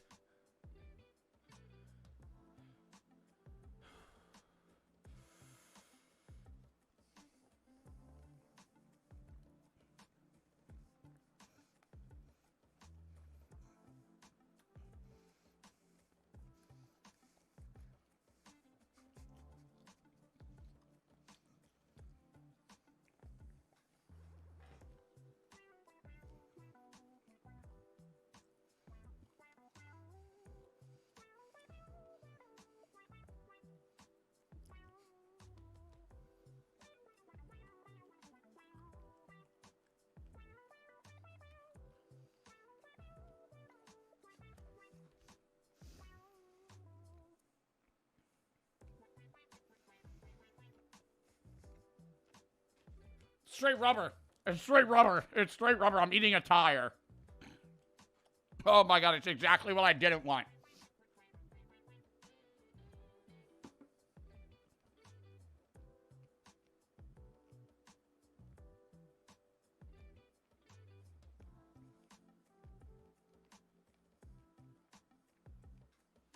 Wow. You know how, oh my God.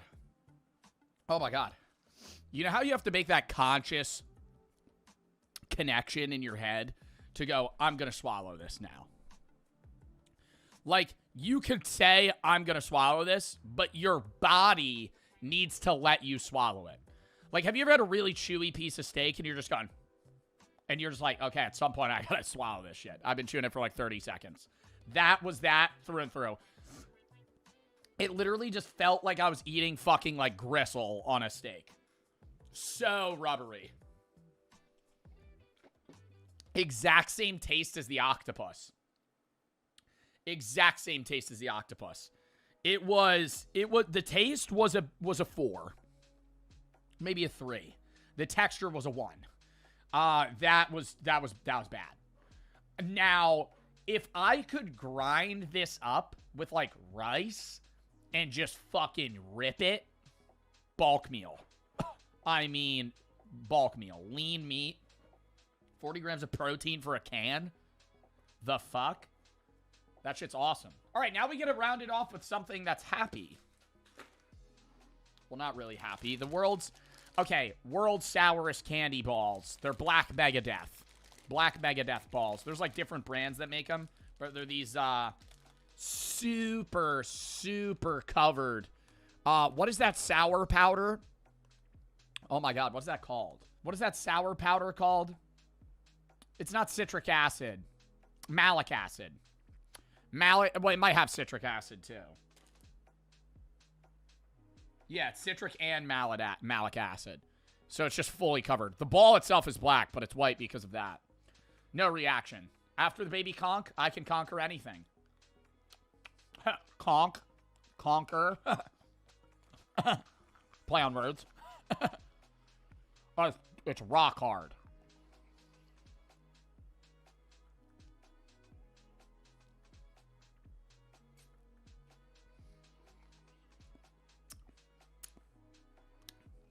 It's like toxic waste.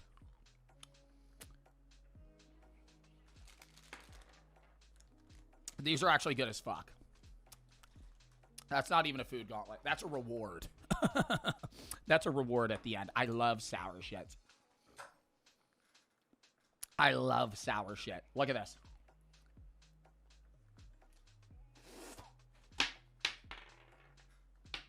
Fuck! Anyways. I used to eat toxic waste every day. And if you gave me a little jar of toxic waste when I was a kid, I would eat all of them in a day to the point that the roof of my mouth would be bleeding. I was addicted to sour candy. Bro, no, because it was sharp. It was already sour, so it eats away like your fucking gums or whatever. And the roof of my mouth, I would obviously be moving around, so it'd scrape. Teeth check. Well, that was fun. That was an interesting food gauntlet. Should we do another one at some point in the future? Surely could. You know how many gross things I could probably fucking eat? 1 million. You know how many weird canned ocean creatures they have? Probably 1,000. So, you know, we did that because of the F Cancer charity stream. We might run that back in the future with other food, but I think it was overall a success. Overall success. Now, did I kind of wimp out on the Bulldog ramen eating all of that? Yeah. Did I not eat the surströmming? Yeah. I don't think there's an amount of money that I would have eaten that surströmming. Like, I would have been eating my own vomit for me to get that down. So, you know, it was great though. It was great though. Anyways, chat, we're still going to be streaming. We're going to play games now, but I have to move all this shit out of the way. So that might take me a minute or two.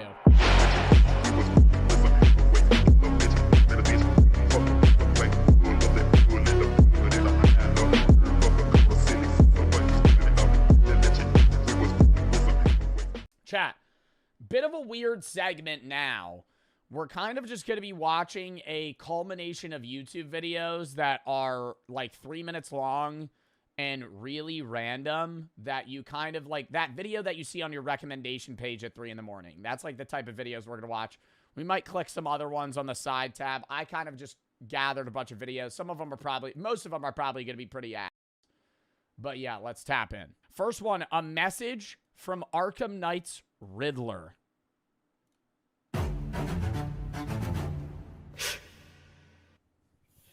Hello, Riddle fans. It is me, Edward Nigma, super genius. I'd like to take this moment to do something I would not normally do.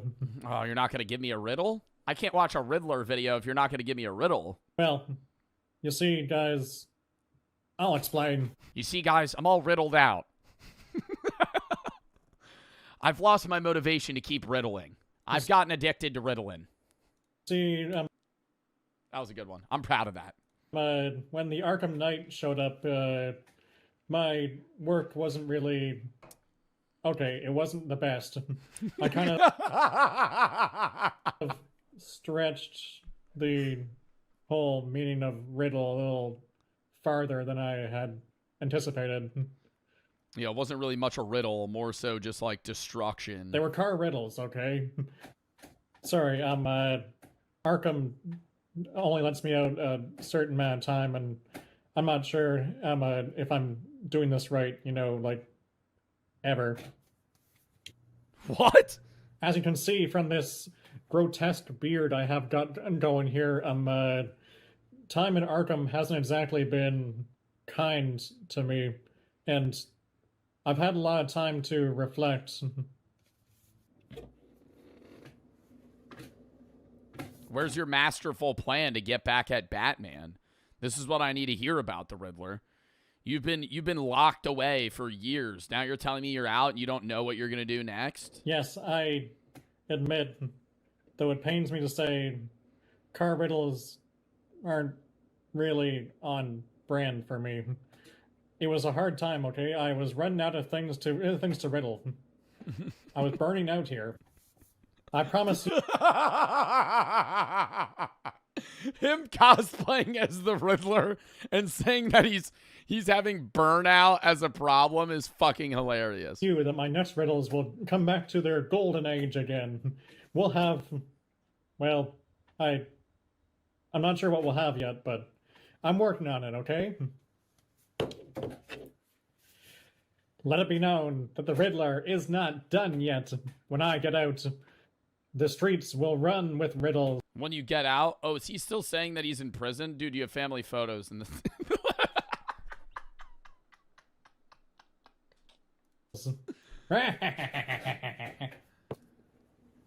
All right, I'm done watching this. We're going to the next one. Tiger move. Because they live in the wilderness, don't have processed foods, and they're constantly fighting for survival. I don't think it's a yoga thing. He doesn't lift weights, work machines, perform calisthenics or Yeah, it's genetics. aerobics, and he doesn't jog. Yet he can tear the head off a man. His power comes from his own exercise system. Far different. Bro, Killdozer yesterday trying to say that he could fucking kill a tiger in a fight to the death 70% of the time actually shocked me.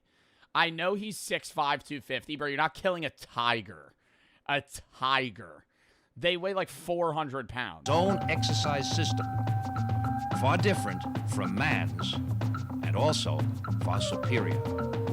It is the ultimate exercise system, which I call What the fuck are we watching? Did you have to take an edible? Oh, you think I'm high because I'm watching tiger yoga? Tiger Moves. Tiger Ironically, when man sets about to improve his health and physical fitness through exercise, he devises systems which lack the simple wisdom of the tiger.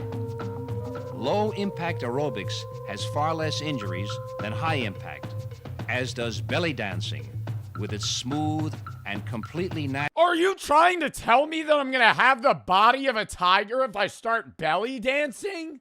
What the fuck? I do low impact jazzercise and I'm going to get fucking ripped?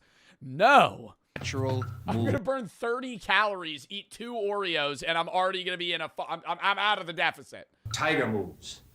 The best and most natural exercise system man can use. I'm John McSweeney, and I'm going to cover 7 of these basic tiger moves. Inhale back with tension. Yo, is he just like in boxers right now? Like, what am I feel like I'm watching like an old grandpa that's just crazy telling me I need to start doing tiger exercises to up my testosterone levels. Exhale forward. Love the nipple cam. Try to reach for the stars. Reach as high as you can. With tension. Great tension. Come forward with great tension.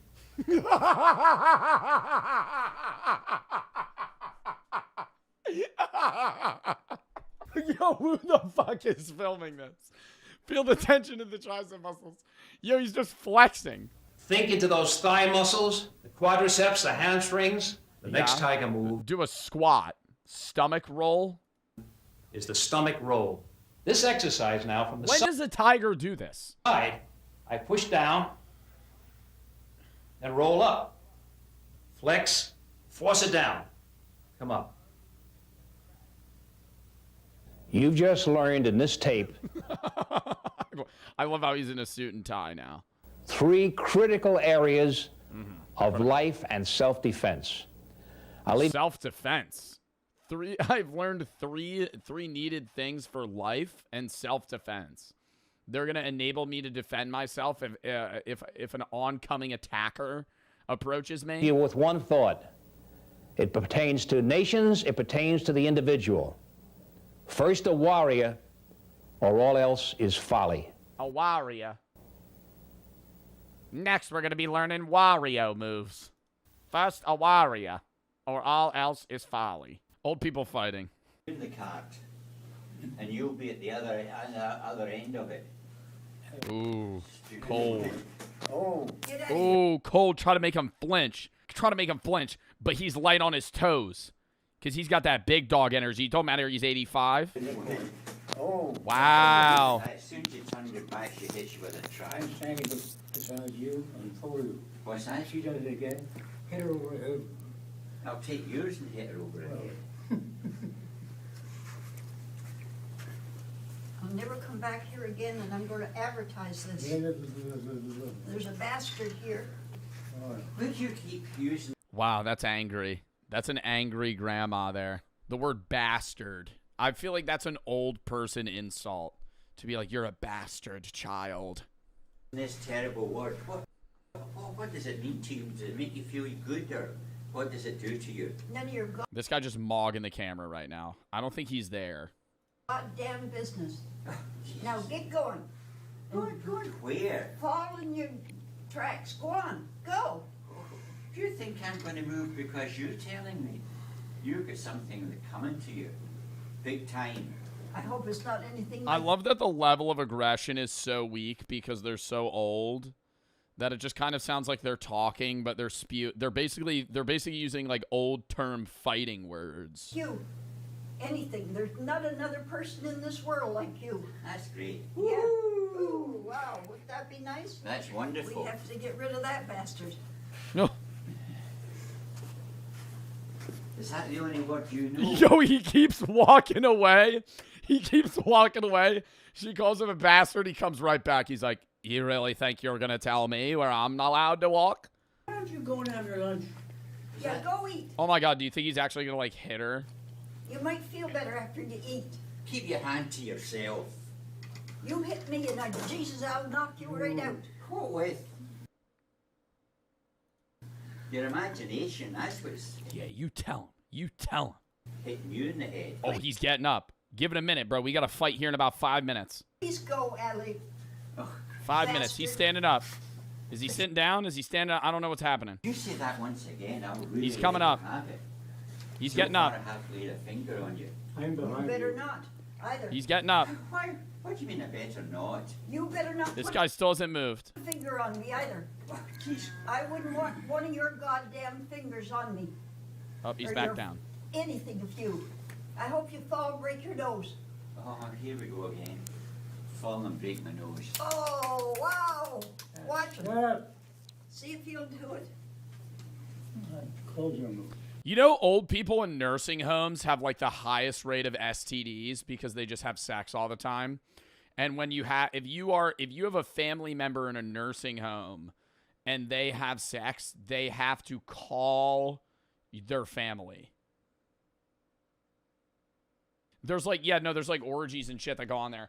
It's like that bad because because they're having like unprotected sex and I mean, you know, most of the women are through menopause, so it's like they can't have kids. No, it's true. And so like say it's like say you have your grandpa or grandma, they might call you and be like, you know, Grampy got into a bit of activity. He might have to get tested for syphilis. You got to come pick him up. You shut up, too. He comes storming back in. Oh, you think you could... Oh, you think you could tell me to shut up? You have another thing coming. Worst job interview, Odisha guy. March of 2012. Hi, so tell me about yourself. Ooh, it's like a Zoom interview. Sir, I am sitting in front of yourself, myself Rakesh Mohanty, and I am technology mad. But if you will ask me what is my passion, I will say hardware. But this is for the first time I am doing on Spiky.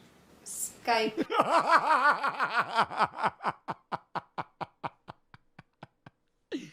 Wait, so is he applying to do like a Geek Squad position or something? Hardware, what, with like technology? Pardon, sir? Okay, go on. Sir, I am from Jharsuguda. I studied 10th Saraswati Sishu Vidya Mandir, graduate Cambridge Institute Ranchi, not from England, note it. And I am putting my screwdriver everywhere and seeing what is happening. I am a hidden scientist. Okay, so what experience I feel like this is like a like an application to like a university. Putting my screwdriver everywhere, seeing what happens. I'm just like a curious soul. Okay, so what experience do you have? Sir, I am working with BSNL telephone company.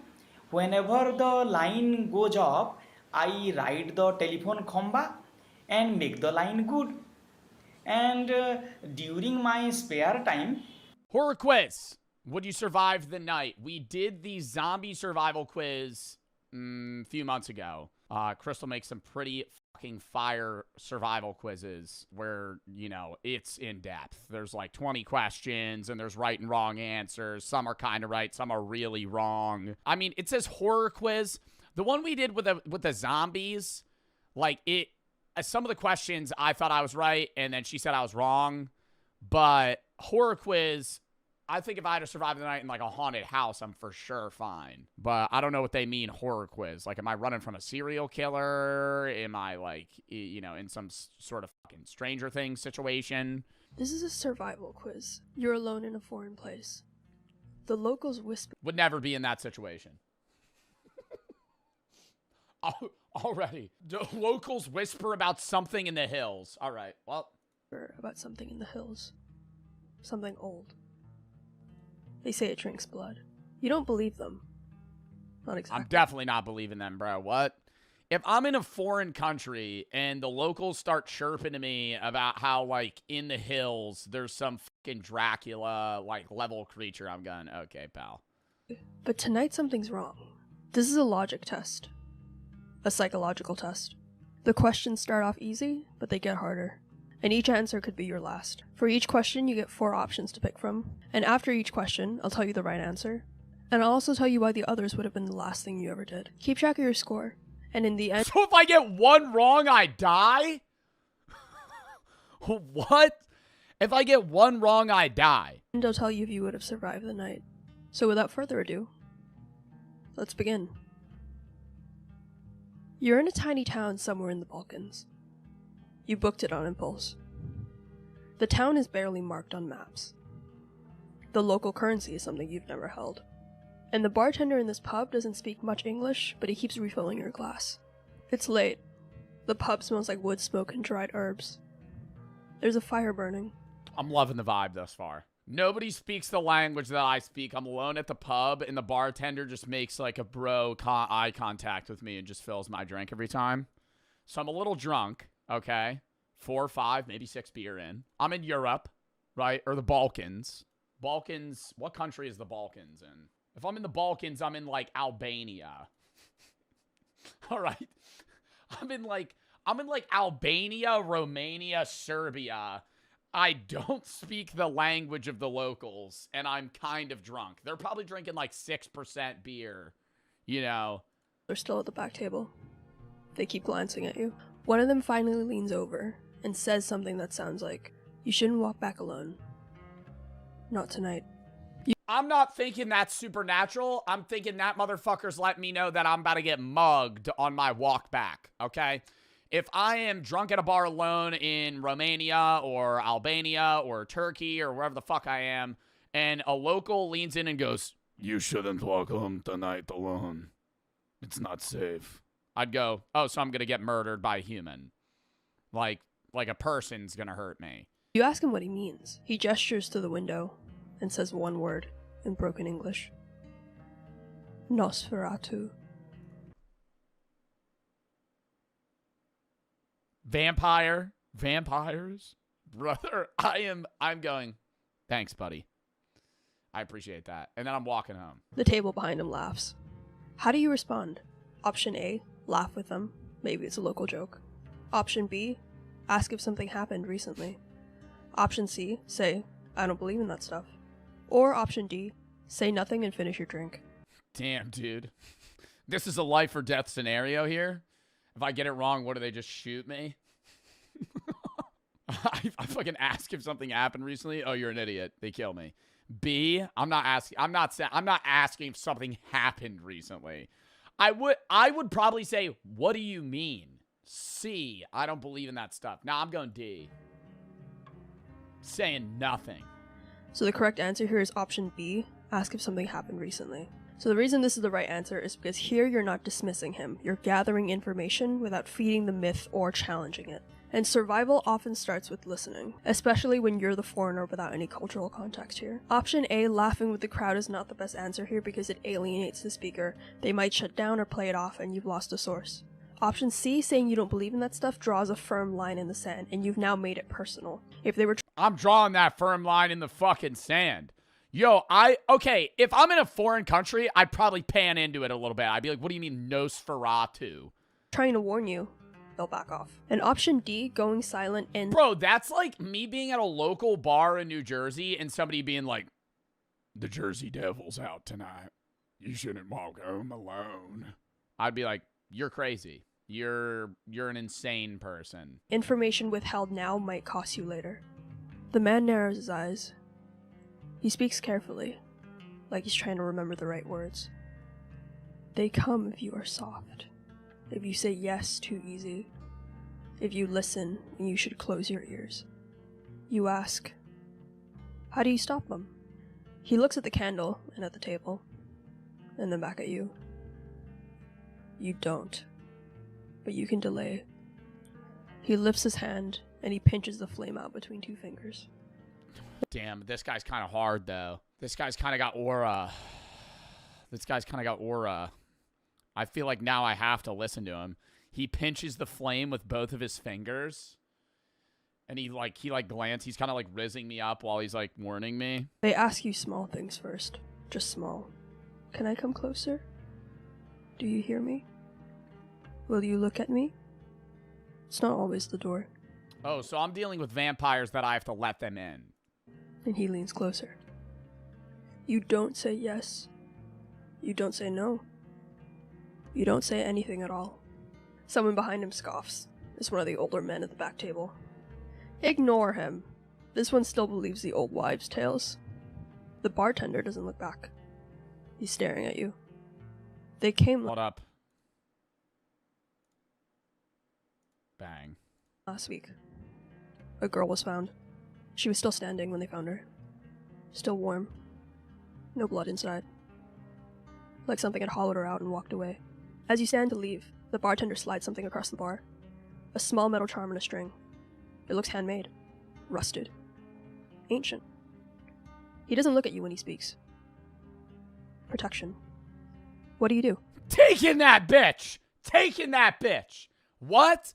He gives me a metal charm on a string and he goes, protection. I'm going, okay. And I'm wearing that. Option A, put it on immediately. Yup. Option B, refuse politely. You don't believe in that stuff. Option C, take it, then ask what it's made of and what it does. Oh, C. Or option D, leave it on the counter and walk out without acknowledging it. C.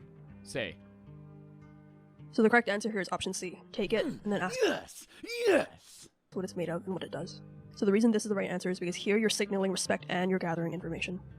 You're neither dismissing nor blindly accepting it, and that maximizes safety and intel. Option A, blindly putting it on, is the wrong answer because you have no idea what this is, and if wearing it marks you, binds you, or even attracts the thing that you're trying to repel here. Option B, dismissing the offer out loud, is also the wrong answer because this signals ignorance and arrogance in a dangerous and unfamiliar environment. And option D, walking out without acknowledging it, is the worst of both option A and option B. You've both ignored local protection and you've potentially insulted someone who might be your only ally.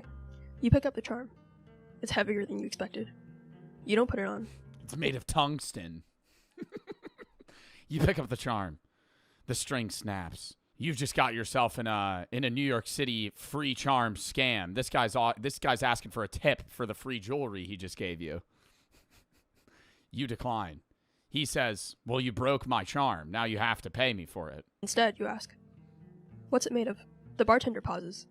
He leans forward slightly, and his voice lowers. Cow urine. Cow urine. Horse shit. Iron from a grave fence. Oh, iron from a grave fence. And then he taps the string. Thread from a shroud. He looks at you for a long time. And a little bit of puffer semen. You don't wear it to look strong. You wear it to be overlooked. Don't let them hear you say their name. And never, never speak to them first. The candle on the bar flicks sideways, like someone walked past. But no one did. Outside, the night is colder than it should be. You check your phone. No signal. No, not big puffer. Like a puffer fish. I don't know, maybe... The road home is darker than you remember. One street lamp flickers ahead. Time to walk. The real quiz has officially begun. You step out into the cold. The charm is warm in your pocket. The night smells like whetstone. You've been walking for nearly 15 minutes now, uphill, away from the bar. No shop. Well, here's where you're wrong, because I'm catching an Uber ride. Open, no cars, no sound except for your own footsteps. Up ahead, beneath a flickering street lamp, you see a figure. They're standing still, head tilted down, half in shadow. I cross the street. I jaywalk across the street, and I avoid contact with him. This is not even, regardless of whether or not Nosferatu's a thing. If I'm walking alone at night, and I see a guy standing under a street lamp at like 1 in the morning, I'm crossing the street. I'm not passing him. Not approaching, not retreating, just waiting. What do you do? Option A, keep walking toward them, confidently, like you belong here. Option B, cross the street and pass at a distance without making eye contact. Option C, turn off into a narrow side path to avoid them completely. Or Option D, call out, are you okay? B. I'm not going down a side path. That's really scary. I think B, cross the street. Still keep them in your peripherals. So the correct answer here is Option B, cross the street and pass it. Fuck yes, dude. Fuck yes. The distance without making eye contact. Option E, run at him manically and scare him, right? Vampire, been alive for a long time, probably never had somebody when he's trying to hunt him down go, fucking just sprint at him full speed. Contact. Catch him off guard. So the reason this is the right answer here is because you're avoiding direct confrontation without showcasing your fear. You don't engage, you don't escalate, but you also don't turn your back on them. You stay in the open where you can be seen, and where they can also be seen. Option A, approaching confidently, is the wrong choice because approaching confidently is still approaching, and it assumes you understand the threat level, and you don't. Confidence won't necessarily stop a predator. It just gets you closer to their reach. Option C, ducking into a side path, is also the wrong answer because this gives up the only light source that you have, and you're trading visibility for panic here, and creating a choke point where you can't be seen or helped. Option D, calling out, is also risky because here you're establishing contact, inviting a response, and giving away your emotional state. Worst case, you're telling them that you notice them, and that you're also alone.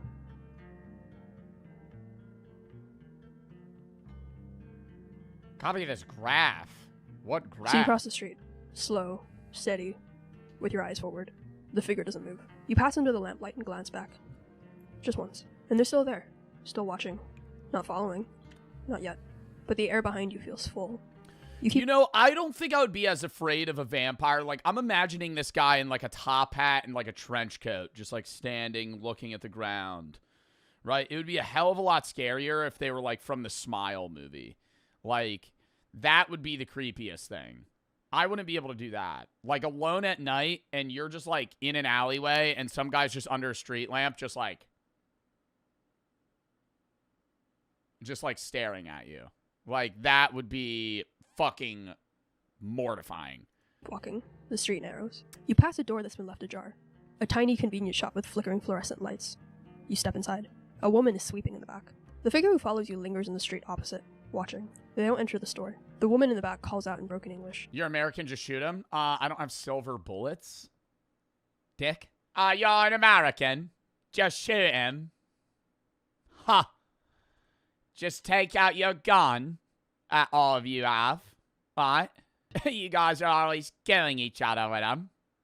This time, there's a reason to have one. I finish in 10. Safe. She gestures Silver doesn't kill vampires. Fake horror fan. It's a wooden stake to the heart. Garlic is dangerous to them. What does a silver bullet kill? That's a werewolf. The small delivery van parked in the alley. Buddy, I've watched almost every season of Supernatural, okay? Buddy, I've seen almost every season of Supernatural. You don't think I know? You don't think I know the lore on how to kill a vampire? Got back. What do you do? Option A, accept. You wait inside with her until she finishes, then take the van. Option B, politely decline and continue walking towards your inn, staying on. Oh shit! What's happening? Sorry. She gestures toward the small delivery van parked in the alley out back. What do you do? Option A, accept. You wait inside with her until she finishes, then take the van. Option B, politely decline and continue. The woman calls out in broken English. You take my lift? I finish in 10, safe. She gestures towards a small delivery van in the alley out back. I think I'd kill her if she pressed me, so I think I'm going to accept. You walking towards your inn, staying on lit streets. Option C, ask if you can wait inside the shop for a few minutes, and then leave on foot once the figure is gone. Or Option D, step outside the shop and try to confront the follower. See if they'll speak. C. So the correct answer here is Option C, ask if you can wait inside the shop for a few minutes and then leave on foot once the figure is gone. So the reason this is the right answer is because here you're buying time without committing to transport. Here you're under light, on neutral ground with a potential ally, and you're not putting yourself in a confined space with anyone. Option A, getting into a stranger's vehicle. And if this old lady presses me, I put her in a full Nelson. the gamble, especially down a dark alley. Even if she seems kind, you can't verify her intentions or who else might be involved. Waiting inside the shop is also a gamble, but it's a lower risk one. In the van, you're in a confined space, and if it's a trap, there's no exit. Whereas the shop is still in a public-facing, visibly lit area where you can leave at any time and there are multiple exits. Option B, continuing alone, is the wrong answer because this keeps you exposed, and you're gambling that the figure outside won't escalate the moment you leave the range of potential witnesses. Option D, confrontation, is the most dangerous move here, elevating the encounter into a challenge, and you don't know who the figure is or what they want. Speaking to something you don't. He could just be a fucking crackhead. Like what do we talk? I mean, we don't even know if he's a vampire yet. I just left the bar and the first guy I see under a dim lit lamp, I'm thinking is a fucking vampire. That's just like paranoia. Understand is often how these stories end. So you linger inside the shop. The woman keeps sweeping. Slow. The literal first guy I see. We're in Romania. Okay, I'm in Romania. I'm in Albania. I'm in the Balkans. All right. And the first guy I see after I leave the bar is just fucking standing there, and I'm like, must be Nosferatu. And rhythmic. She doesn't speak to you, but she doesn't ask you to leave either. The figure stands outside, still watching. Minutes pass, and then, finally, they step backward into the dark. They just vanish behind a parked car. The woman stops sweeping. Go, now, she says. It won't stay gone. You thank her quietly and step out. The street is silent. You walk fast. You reach the guest house gate. You step through, and you're about to feel relief until you see it. The figure is back, 20 feet behind you, just beyond the outer lamp. Then, bro, I'm about to just make myself like a fucking gross, like, dude, like, if a vampire's trying to kill me, I'm about to just cover myself in poop. Like, because, bro, that's like ruining the meal. You know what I mean? Like, this guy wants to eat me. Like, if I just like cover myself in feces, like, he's not gonna fucking eat me. Like, no, seriously, bro. Yeah, like, cover myself in onions and garlic and fucking poop. Make myself smell putrid, dude. They speak, voice low. Vomit everywhere. Like breath on glass. I'm so cold. Please, only a minute. Your charm is warm in your pocket. Across the street, a window flickers with the faint glow of the television. A cat watches from the garden wall. What do? Option A, crack the gate just. Oh my god. Beyond the outer lamp, they speak voice low like a low breath. I'm so cold, please, only a minute. Charm is warm in your pocket. Across the street, a window flickers with a faint glow of the television. A cat watches from the garden wall. Enough to shine your phone flashlight outside without stepping out. Option B, step inside, lock the gate, and call the host quietly. Option C, open the gate and offer to bring them a blanket. Test their reaction. Or option D, pretend you can't hear them and go straight inside without looking back.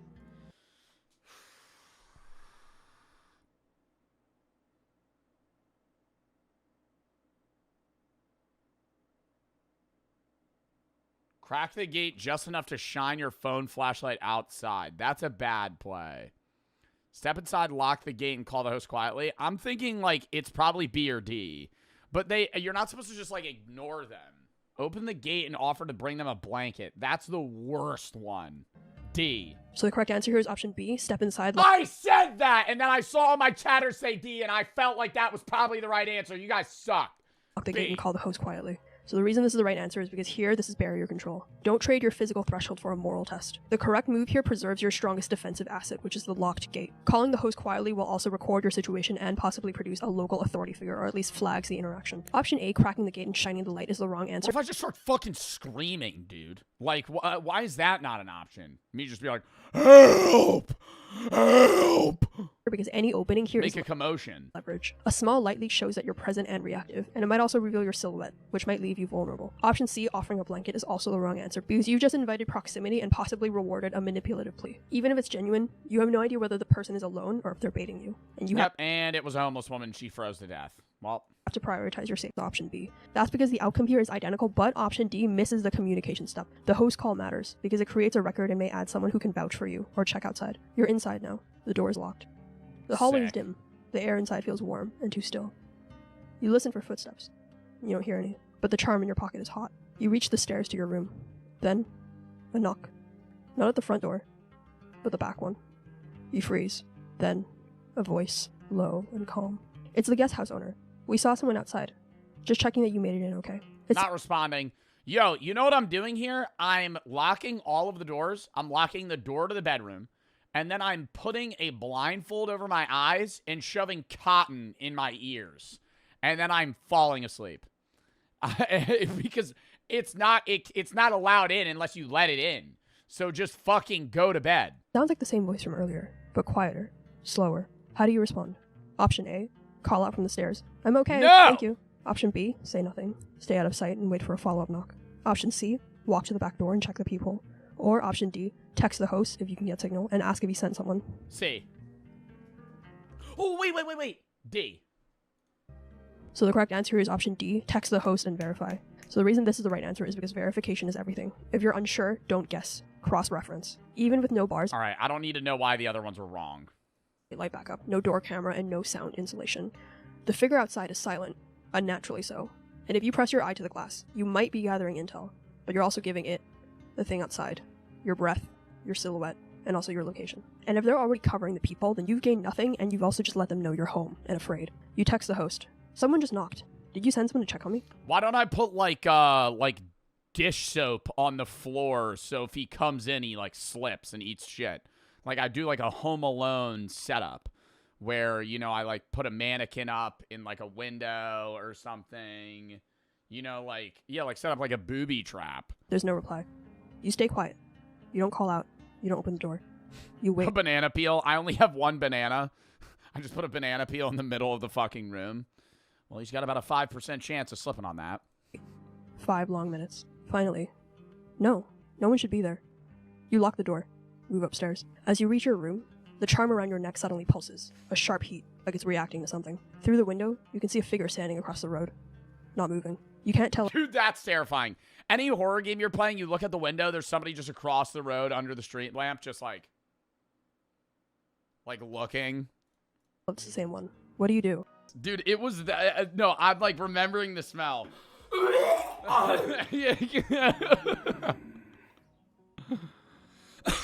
Chad, I don't think I can do this.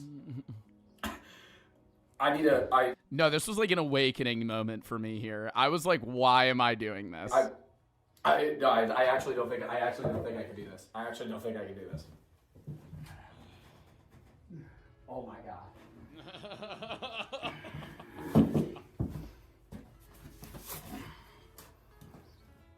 It got on my fucking phone. I'm not doing this. I'm not doing this. Hey, we did the food challenge where you probably saw me do all this other shit. I have free will. I'm saying no. I'm saying no.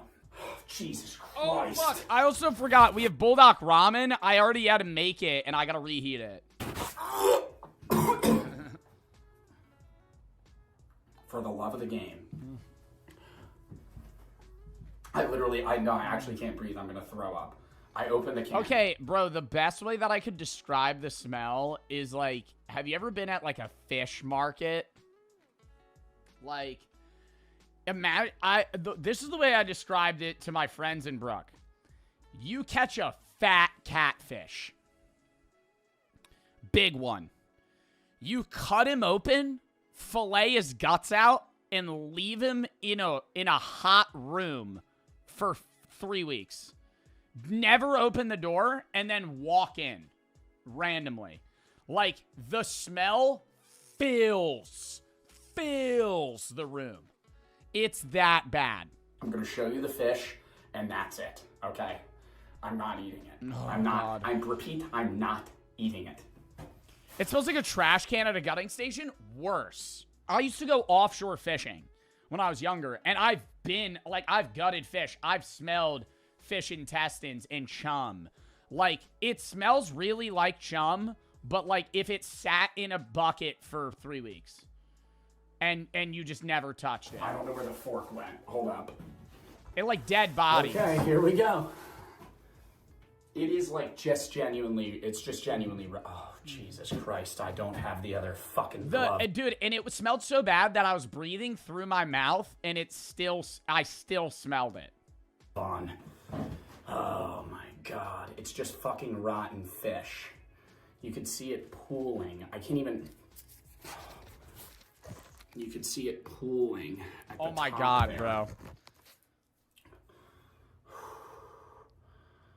Okay. Hold up. Editor, cut this. I gotta pour some I more. threw that shit in my friend's trash can right after I was done too, and the next day was trash day, and I kept thinking like, dude, whenever the trash guys come, I'm wondering if they're gonna smell this, cause like through the trash bag you smelled it. I gotta pour some of the liquid out. I have to pour some of the liquid out. Oh my god. I can't hold it. I'm holding it. I can't do this. I can't do this. Oh my god. You're acting? Oh my Bro, God. I'm not. Yo, Sir. yo, you think I'm acting? You think I'm acting? Look at that shit. Look at that shit. You think I'm fake gagging?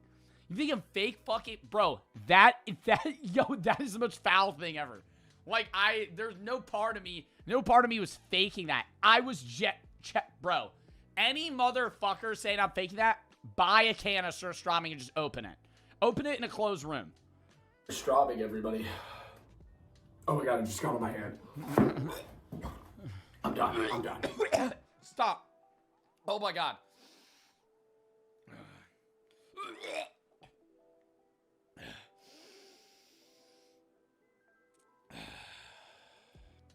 Yo, I'm stopped. Oh my god. Stop. I should have watched that.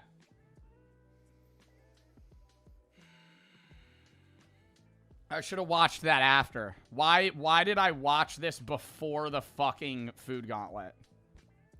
Okay. Well, I don't know what order we should do. I think I should scale. Let's start with Bean Boozled. Bean Boozled's pretty weak. Everybody's done Bean Boozled. Bean Boozled, yo, I feel like it's the most relatable thing that everyone wants to play Bean Boozled.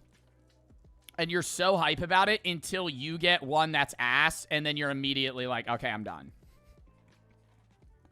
I have multiple times played Bean Boozled with my friends. I'm like, this will be awesome. And then you get vomit, and you're like, okay.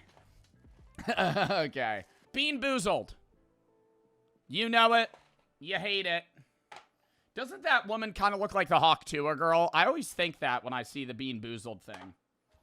I feel like I'd buy Bean Boozled like every 3 months, play it like 2 times, and then throw it out. Because it's fucking disgusting. Actually disgusting. How many should I eat of these?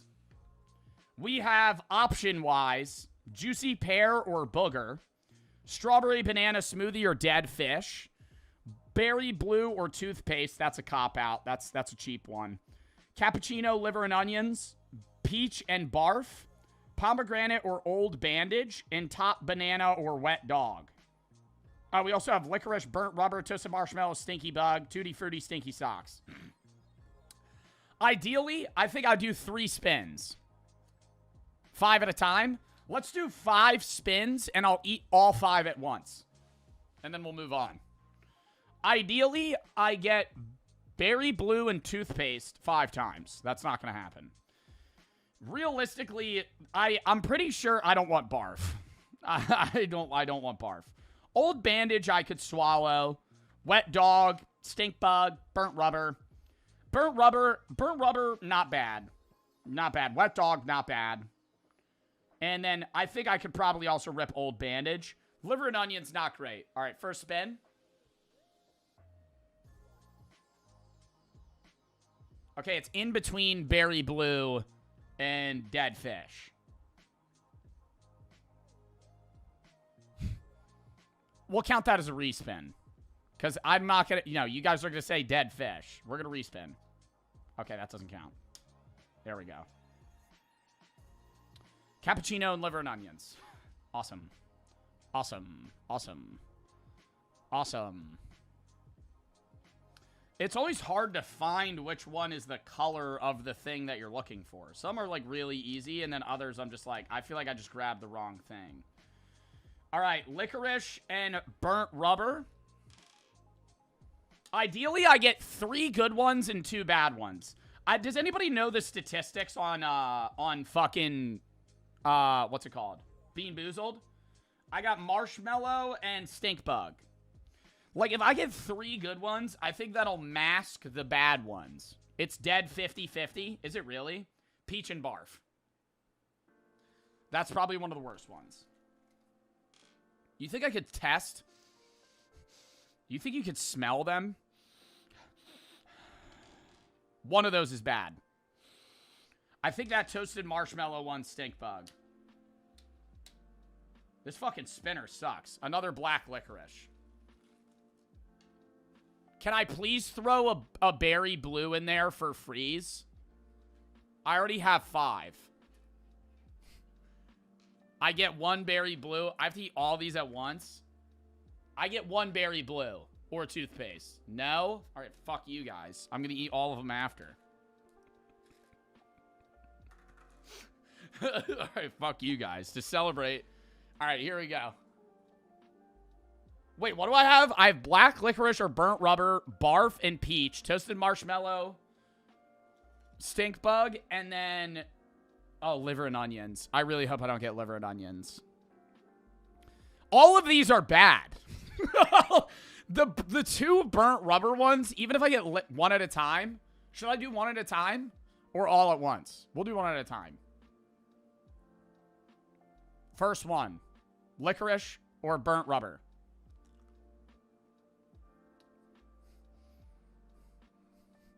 Burnt rubber.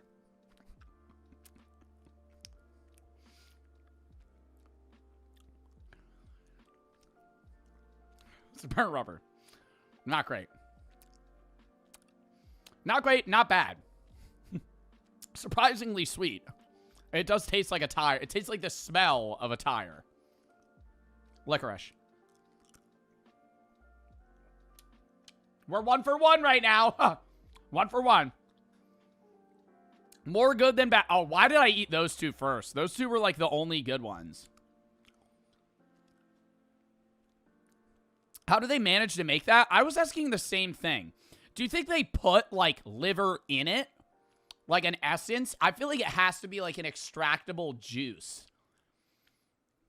Well, they're not like extracting vomit. It's probably some sort of pheromone and taste that's similar to the taste of vomit. Peach or barf?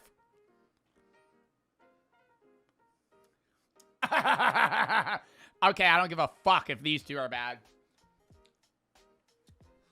Too good. Too good. 2 and 1. 2 and 1. Liver and onions. Or what? Oh, cappuccino. The fuck is that gonna taste like? Probably a cappuccino. Stupid question. Well, I already know it's gonna be a cappuccino, so.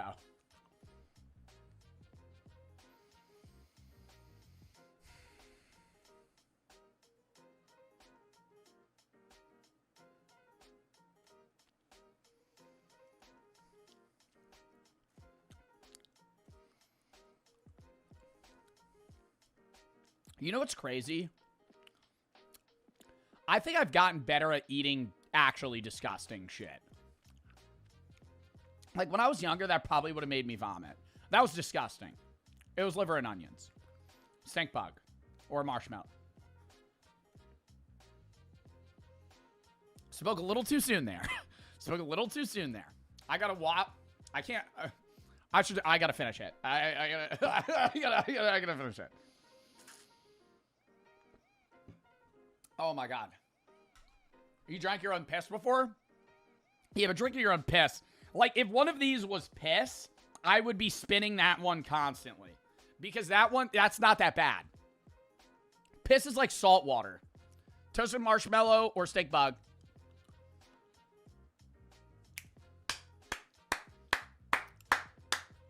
Three for 2. And we celebrate with the berries. Beautiful. Beautiful. 5 more spins? Fuck you. We have a million things to review.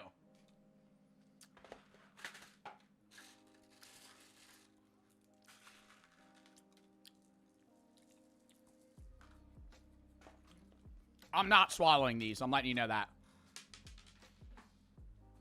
I'll chew them up, though. Oh! Down the hatch.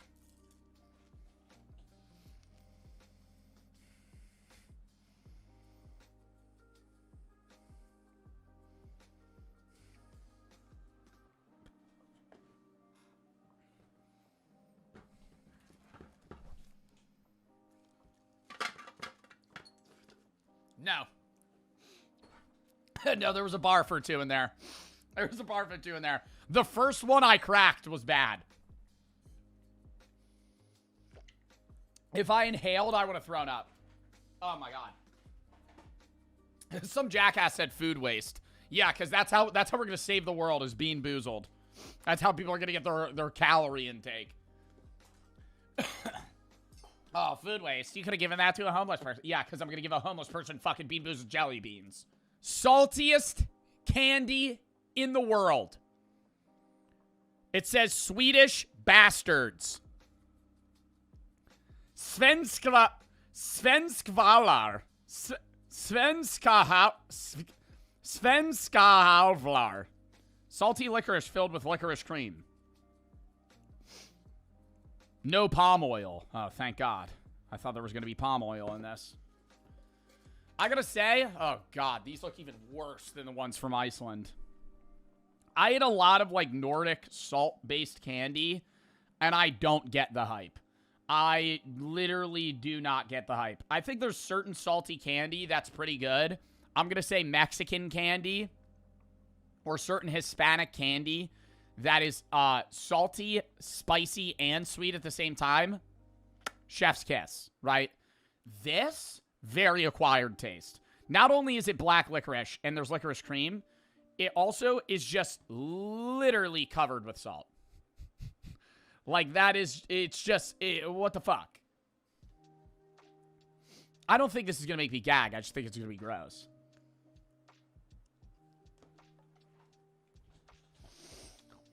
Oh!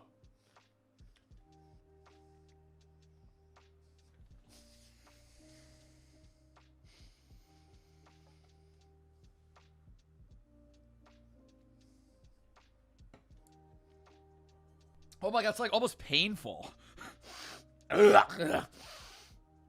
Oh my God. It says one piece only has 2 milligrams of sodium. How is that possible? Like, why is it so salty? It's one piece is a serving. That's cap. It says 2 milligrams. It's so fucking salty. It's so fucking salty. I think it's the salt on the top, but I don't know what this filling is. Cheers.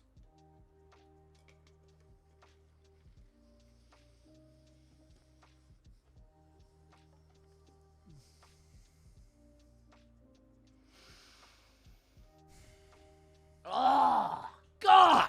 Like, this sucks. Oh, my God. Like, like I feel it in my nostrils.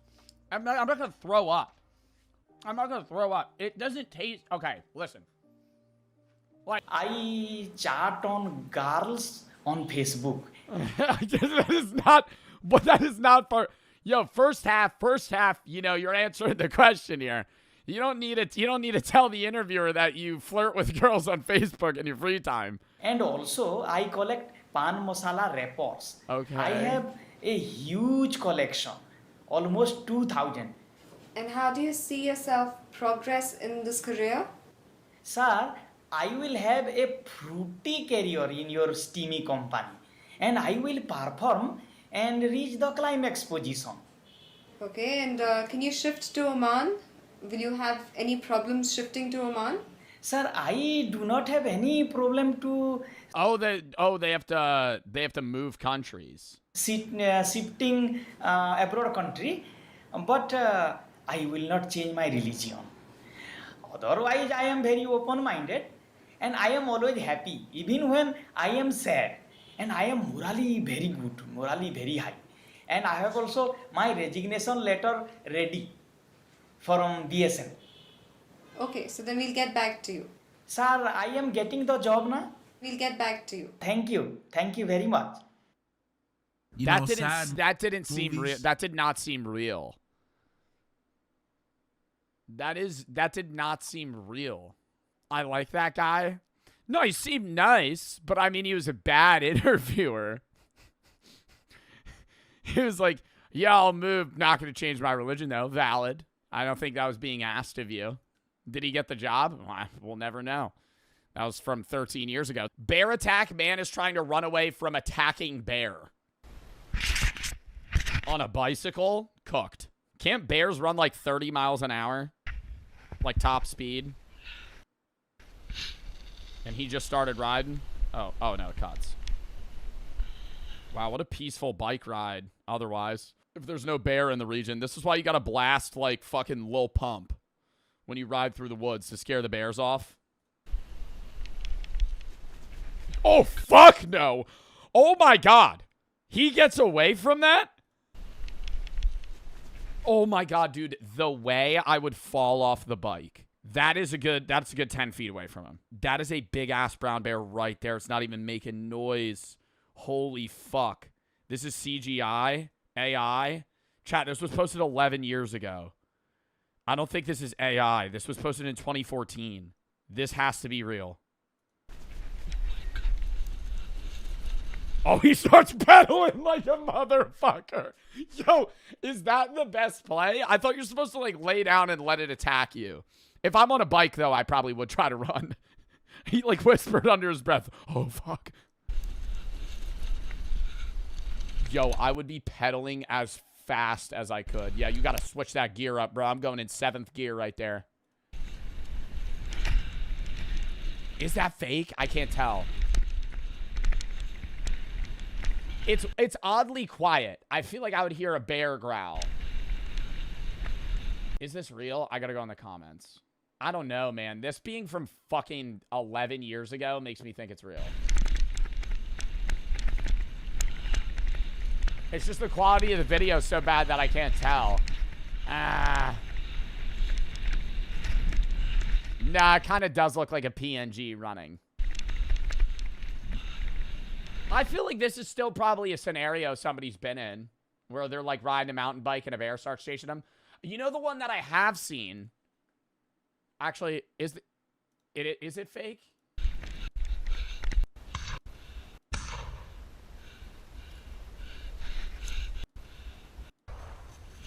Oh yeah, no, that's CGI.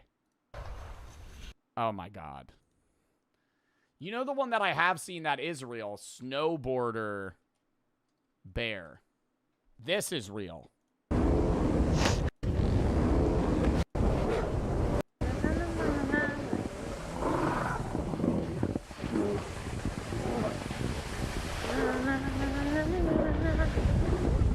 This is also fake? You're lying. No, this one looks so real. Oh my God, no, it's not. It looks fake as shit. Bro, when I was a kid, I fucking remember believing this. Oh my God, this is also fake? Nah, I'm about to get scammed when I'm older. Holy fuck, I'm gonna get scammed so hard. Stop. Touched by a wild mountain gorilla.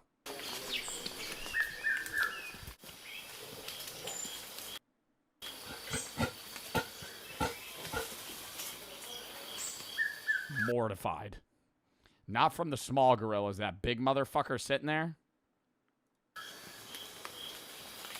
Do you think he's not moving because he wants them to get near him or he's scared?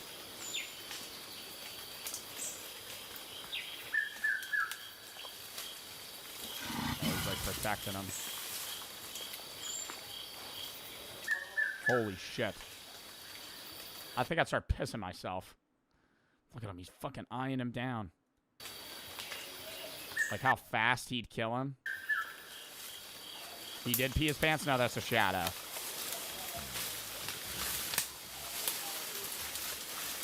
Oh my God, he's taking a seat. This guy's going to be hunkered down here for a few hours. Oh, no way, John. No way. The other guy's filming him, though. Where's the other guy? Like, is he sitting in a car or something? Or are these just, like, friendly gorillas? They're about to start picking. Dude, they're picking his hair. Oh, my God.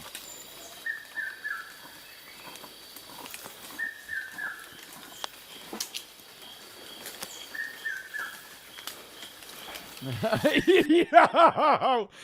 He's happy. I feel like I'd be so nervous. I don't think I could do this. I think these might be on like some like more public like wildlife conservation thing. They're used to people. Feeling now, John. My heart is racing. The silverback is just behind you. He sat 1 meter behind you. And there are 3 babies squashed between him and you. Yeah. You just hear, Josh. And he's like, what? And then he just gets his fucking head ripped off. It's touching your hair. Bit of it's actually grooming. Here comes a female. Oh. Yeah, like he can't see that one. It's that black shirt of yours. And the Dude. silverback. Now the little one's climbing up. Oh my god, they think he's a gorilla? To get a closer look at your hair. He's on his back.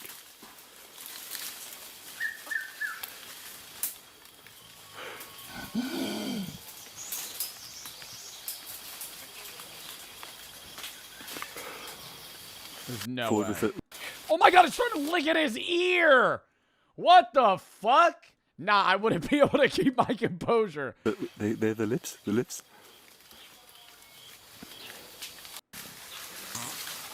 Oh, just ripped ass.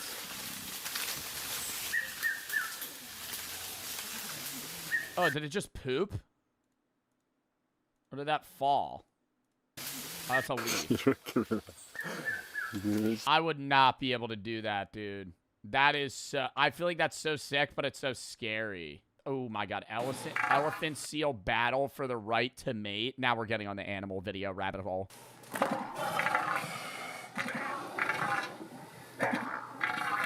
Are they fucking right now? Oh, what's that goop noise?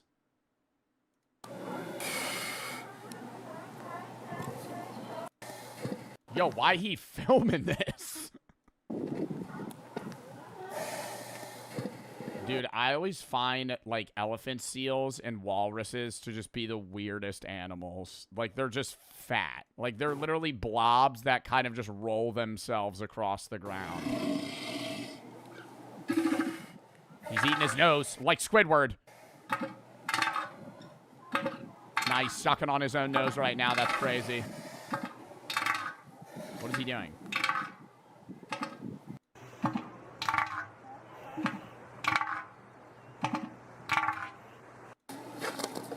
Oh, he's on the move. Low mobility. This is a definitive tank build. Oh, nah, he's challenging him. He's challenging him. Mid romance scene? Oh, nah, she's getting the fuck out of there. Oh, they're big dogging each other. Whoa! His dick's out. Whoa!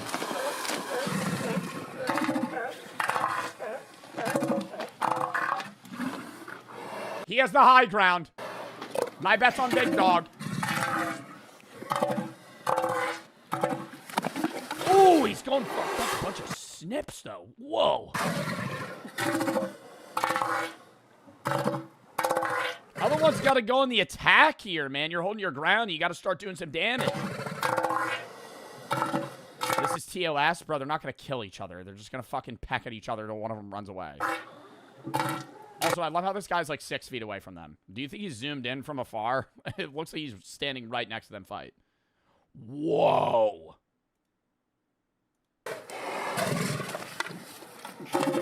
Other one's nose is too big. He's fucking choking on it. Ew. Oh my god, he's just like gagged. Yo! Oh, they're going at it now.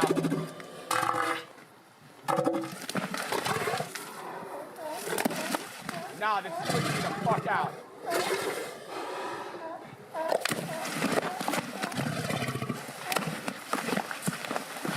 Damn! No, they're scrapping like crazy. They're not really hurting each other. Run predictions. Start putting money on it. I don't know. I feel like this one's got more, this one's more aggressive, but I feel like this one, you know, he's kind of holding his ground. Like crazy right now. He ain't attacking, though. He's got to start fighting. Oh, he's got his nose! He's got his nose! He's got his nose! Oh! Oh! Oh! He He took a bite out of that motherfucker. And then he ran away.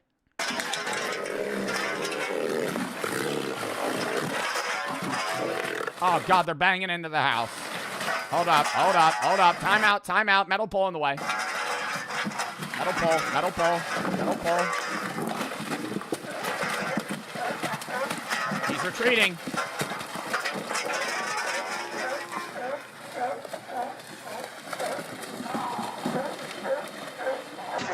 So he lost. Why do we have double camera angles lined up here?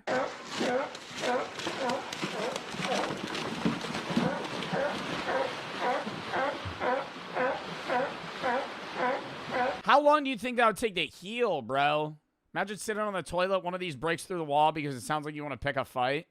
Imagine being this large, this powerful, destructive. The only thing you can do, the only sound you can make sounds like you're having explosive diarrhea in the back of a snare drum. Warrior cries sound like a clogged toilet. We're watching so many animal videos right now. Hippo fight. Bro. Polar bear versus walrus. Oh, hold up. This is so cute. Wait. This is like wholesome. Sneezing? Yeah. Yeah. It's like sniffing the dirt and it's getting it's lung. Love this. Dude, I want to do this so bad. What? South Georgia Island? Hold up, I gotta like this video. You could pay to go just chill by. Hello. I don't know. I feel like with my luck, one of these would start humping me. Then I'd just be in like you know when you're at your friend's house or some shit and they got like a dog that just starts humping your leg and you're like, it just gets so awkward. Then what do? You like push it off. You're like, stop it. Stop it. Like a jackrabbit. One of these things gets on top of me. I don't know if I'm good. I love the noises they make. Oh, there's penguins there too. You get a fucking 2 for 1. Somebody call one of the penguins over. I love watching random animal videos. Oh, stop. No. All right, last animal video. Bro. Oh, fuck! Who would eat that? Ugh. Ugh. It tastes like ammonia. It tastes like ammonia. Oh my God. That's what it is. I'm the smell in the top of my nostril is like when you crack smelling salts. It woke me up. I'll say that. Dare to experience the world's saltiest licorice. Svetska Valar is the original unapologetically salty licorice that stands unrivaled in the world. Embrace the salt. Embrace the bold. Embrace Svensk Valar. I don't know who would it... Like, I can't imagine somebody being like, this is my movie snack. You know what I mean? Like, that's what I just don't understand. Like, I ate one piece of that, and I'm like, I'm good. I am... I'm good. That's the salt for the day. It literally smells like... I feel like I'm smelling salt in my nose. Wow. I refuse to believe that one piece of that is 2 milligrams of sodium. Wait, how much is sodium normally measured in? Is it milligrams? Yeah. How is it that little, though? Because that's like as much salt that would be on like a bag of potato chips. Maybe because it's just on the top. I don't know. That was worse than Bean Boozled. Not like, it wouldn't make me gag, but it was like, that was like a repulsive feeling. Following it up with something that's almost as salty. Vegemite, which Australian people love. Australian people love Vegemite. I think on a piece of toast, it's good. I had it once before. I don't even remember what I had it for on stream. I had it on toast, though. Do a spoonful. I don't have a spoon, so I'm going to do a fork. But it's so thick that it'll still pick it up. You don't know. Vegemite smells kind of like poop. but also good at the same time. Like, I don't know how to describe it. Vegemite is, no, it, like, okay, forefront taste, like, okay, you know how there's, like, layers to smell and taste? The forefront smell is like dead fish. Like, the forefront smells bad, and you can't really it's not dead fish. It just smells bad. But then right after that, there's like a waft of like, oh, that smells kind of savory. Kind of like a Worcestershire and A1. It's so thick. And it looks just like a chocolate spread.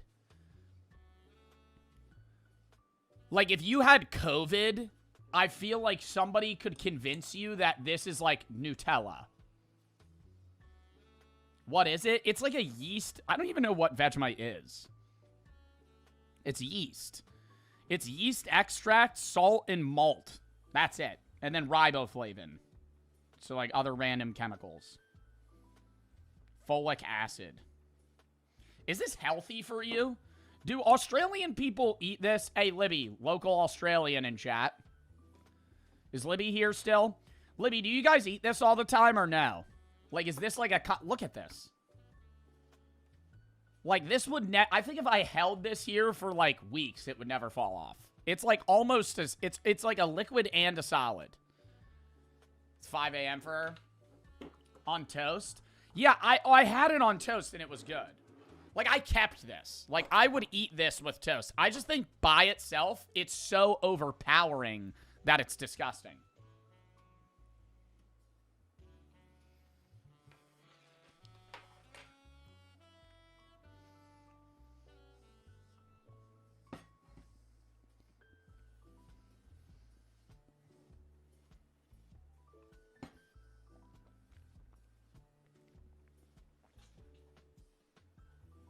Ah.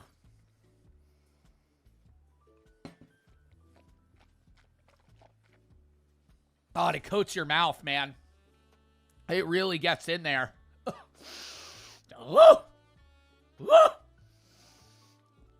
I wonder what my stomach molecules are thinking. I'm just putting a bunch of foreign food into my body. Oh my god. Oh my god. That was not as salty as the fucking salt licorice, obviously. It was on par in terms of taste like that. I think Vegemite is meant to be a very, very thin spread. And it's good.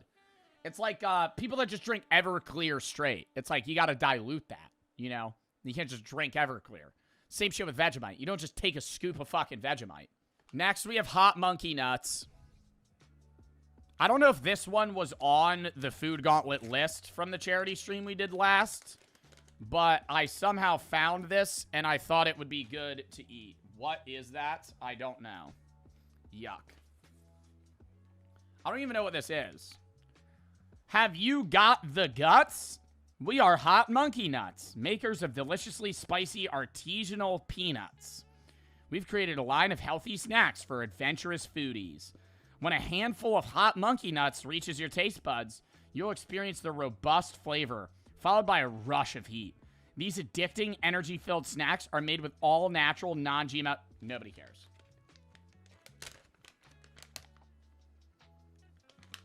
I feel like these are actually going to be good, if I'm being real. They look good as fuck.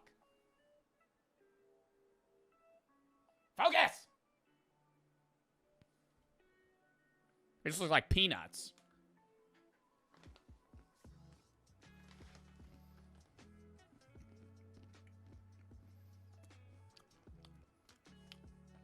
Oh.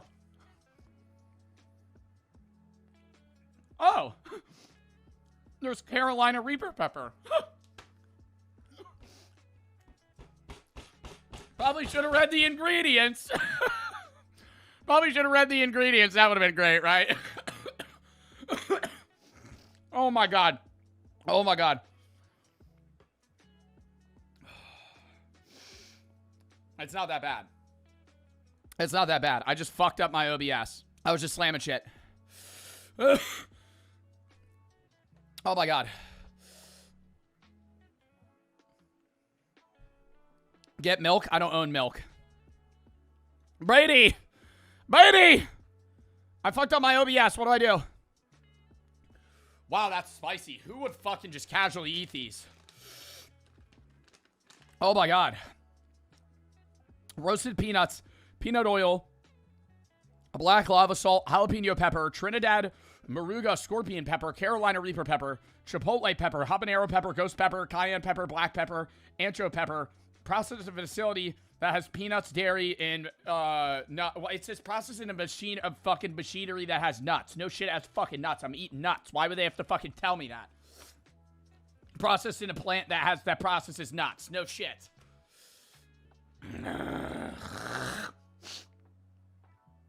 I'm not gonna lie, they tasted good though.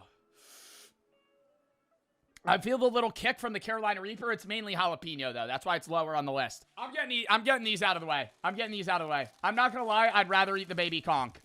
So we're getting these out of the fucking way because I think pickles are probably the worst thing in the world. Holy shit. Those sour monkey nuts. Oh, not sour. Sorry, I'm mixing alcohol. Sour monkeys. Those hot monkey nuts were pretty bad. Pretty bad. They were pretty spicy. Oh, these look... Oh, God, they fucking stink. Like, who's buying these and enjoying them? Why are they hard? Oh, it says say no to drugs on the top. You think people are eating these instead of taking drugs? Cucumbers, water, vinegar, salt, alum, calcium chloride, sodium benzenate, and potassium sorbate. Saladitos con pepino. Deliciously seasoned with a little kick. Oh, they're spicy? What do you mean a little kick? These are good? I don't like pickles, is the thing. I don't care if it's sour. No. No. Wow, they fought. Dude, pickles are the most off-putting smell in the world to me. Oh my god, I thought we were getting through this. I was like, oh, I only have like 4 more things. I still have to eat these fucking chicken hearts. And the sour balls. Fuck this. Fuck this. And I always sit here and I know people say, Joe, you don't need to do this. I'm like, okay, well, it's content. But it's like, you know, I could do something more fucking wholesome. Some good mythical morning shit. Trying every Ben & Jerry's flavor. Instead, I go, oh, I'm gonna eat fucking baby conch in a fucking can. Oh, you know, who would order that shit? Me. I'm the only person that fucking buys this shit. Why do people who eat sour pickle balls? Fuck this. I'm eating half. I hate pickles. Throwing that shit out. I hate pickles. Mind over matter. You control your destiny. Sour pickle balls.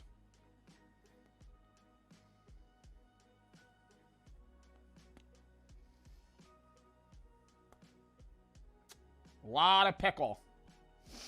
Not a lot of sour.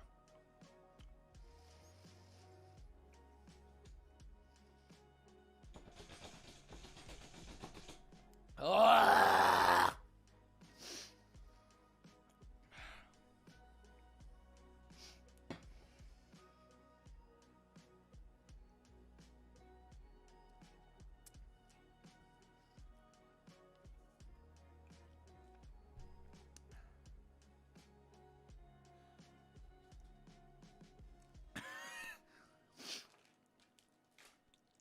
It stained my teeth green. What the fuck? Why would I? My entire mouth is green now. Oh my god. Those are gross. Those are gross. I think if you like pickles, you would like those. I fucking hated that. Hell no. I don't know if I want to eat this just yet. I think I need to have that in the corner for a little bit long. Okay, and then this is also even worse. Let's just get this shit out of the way. Let's get this shit out of the way. Once I eat this, I will feel so much better. You know, my breath smells so bad. This is oh god, they smell. It's 1,000-year-old century eggs. You know the one thing I would never eat? I would rather eat surströmming than it's not balut. Wait, is it balut? Yeah, balut. Where they have, it's like a dead chicken, or like it's like a baby chicken fetus. Yo, is this safe to eat? There's like mold on the eggs. Are they cooked? Are they cooked?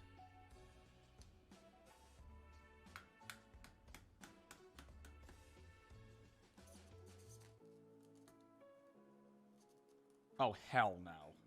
It's straight black. Oh, God, and they smell, dude. Don't eat that. I have to try it. Hold up. I gotta crack it open now. I gotta peel it. Dude, it's just like flaking like crazy, man. Are we sure there's not like a lot? Wow, the texture is that of like a Nido. Holy, it's like a slime ball. Wait, this actually feels amazing. It smells really bad. Look at that. Is that not like, it's reflective black. That's reflective. You can see shit off of it. So this is a century egg. So it means it's 100 years aged. It's not actually 100 years aged. I don't know what they put it in. Does anybody know? I know they put it in something that makes it age very quickly. And so it turns black. I'm pretty sure they're safe to eat. They put it in milk? I don't think they put it in milk. I feel like they put it in like a vinegar like solution or something. Hold up. I'm kind of wedging the egg out. Wow, there we go. Look at that. That's... What is with these things and smelling like chemicals, man? I have 5 of them. Anybody want one? Chat, by all means. By all means. By all means. Should I crack it open or just bite into it? It's very, very bouncy. It smells like ammonia. Like heavily like ammonia. God, it smells just like this shit. When I was saying I ate that Swedish salt candy or whatever, and it was like very ammonia heavy on the back end, it's the same thing. The inside looks like rotten. I am doing a nibble. I am doing a nibble of this. I need to cut it in half. I need to see the insides. You're right. We'll do a chop. Oh, yeah, that's even worse. That's even worse than what I expected. It's green on the inside. It looks like mud. Yep, looks like a fat fucking shit. Look at that. Is this safe? It smells so bad. I love hard-boiled eggs, though. I'm Googling this. Are century eggs safe to eat? Yes, safe to eat when properly prepared. They're preserved through an alkaline curing process that prevents bacterial growth.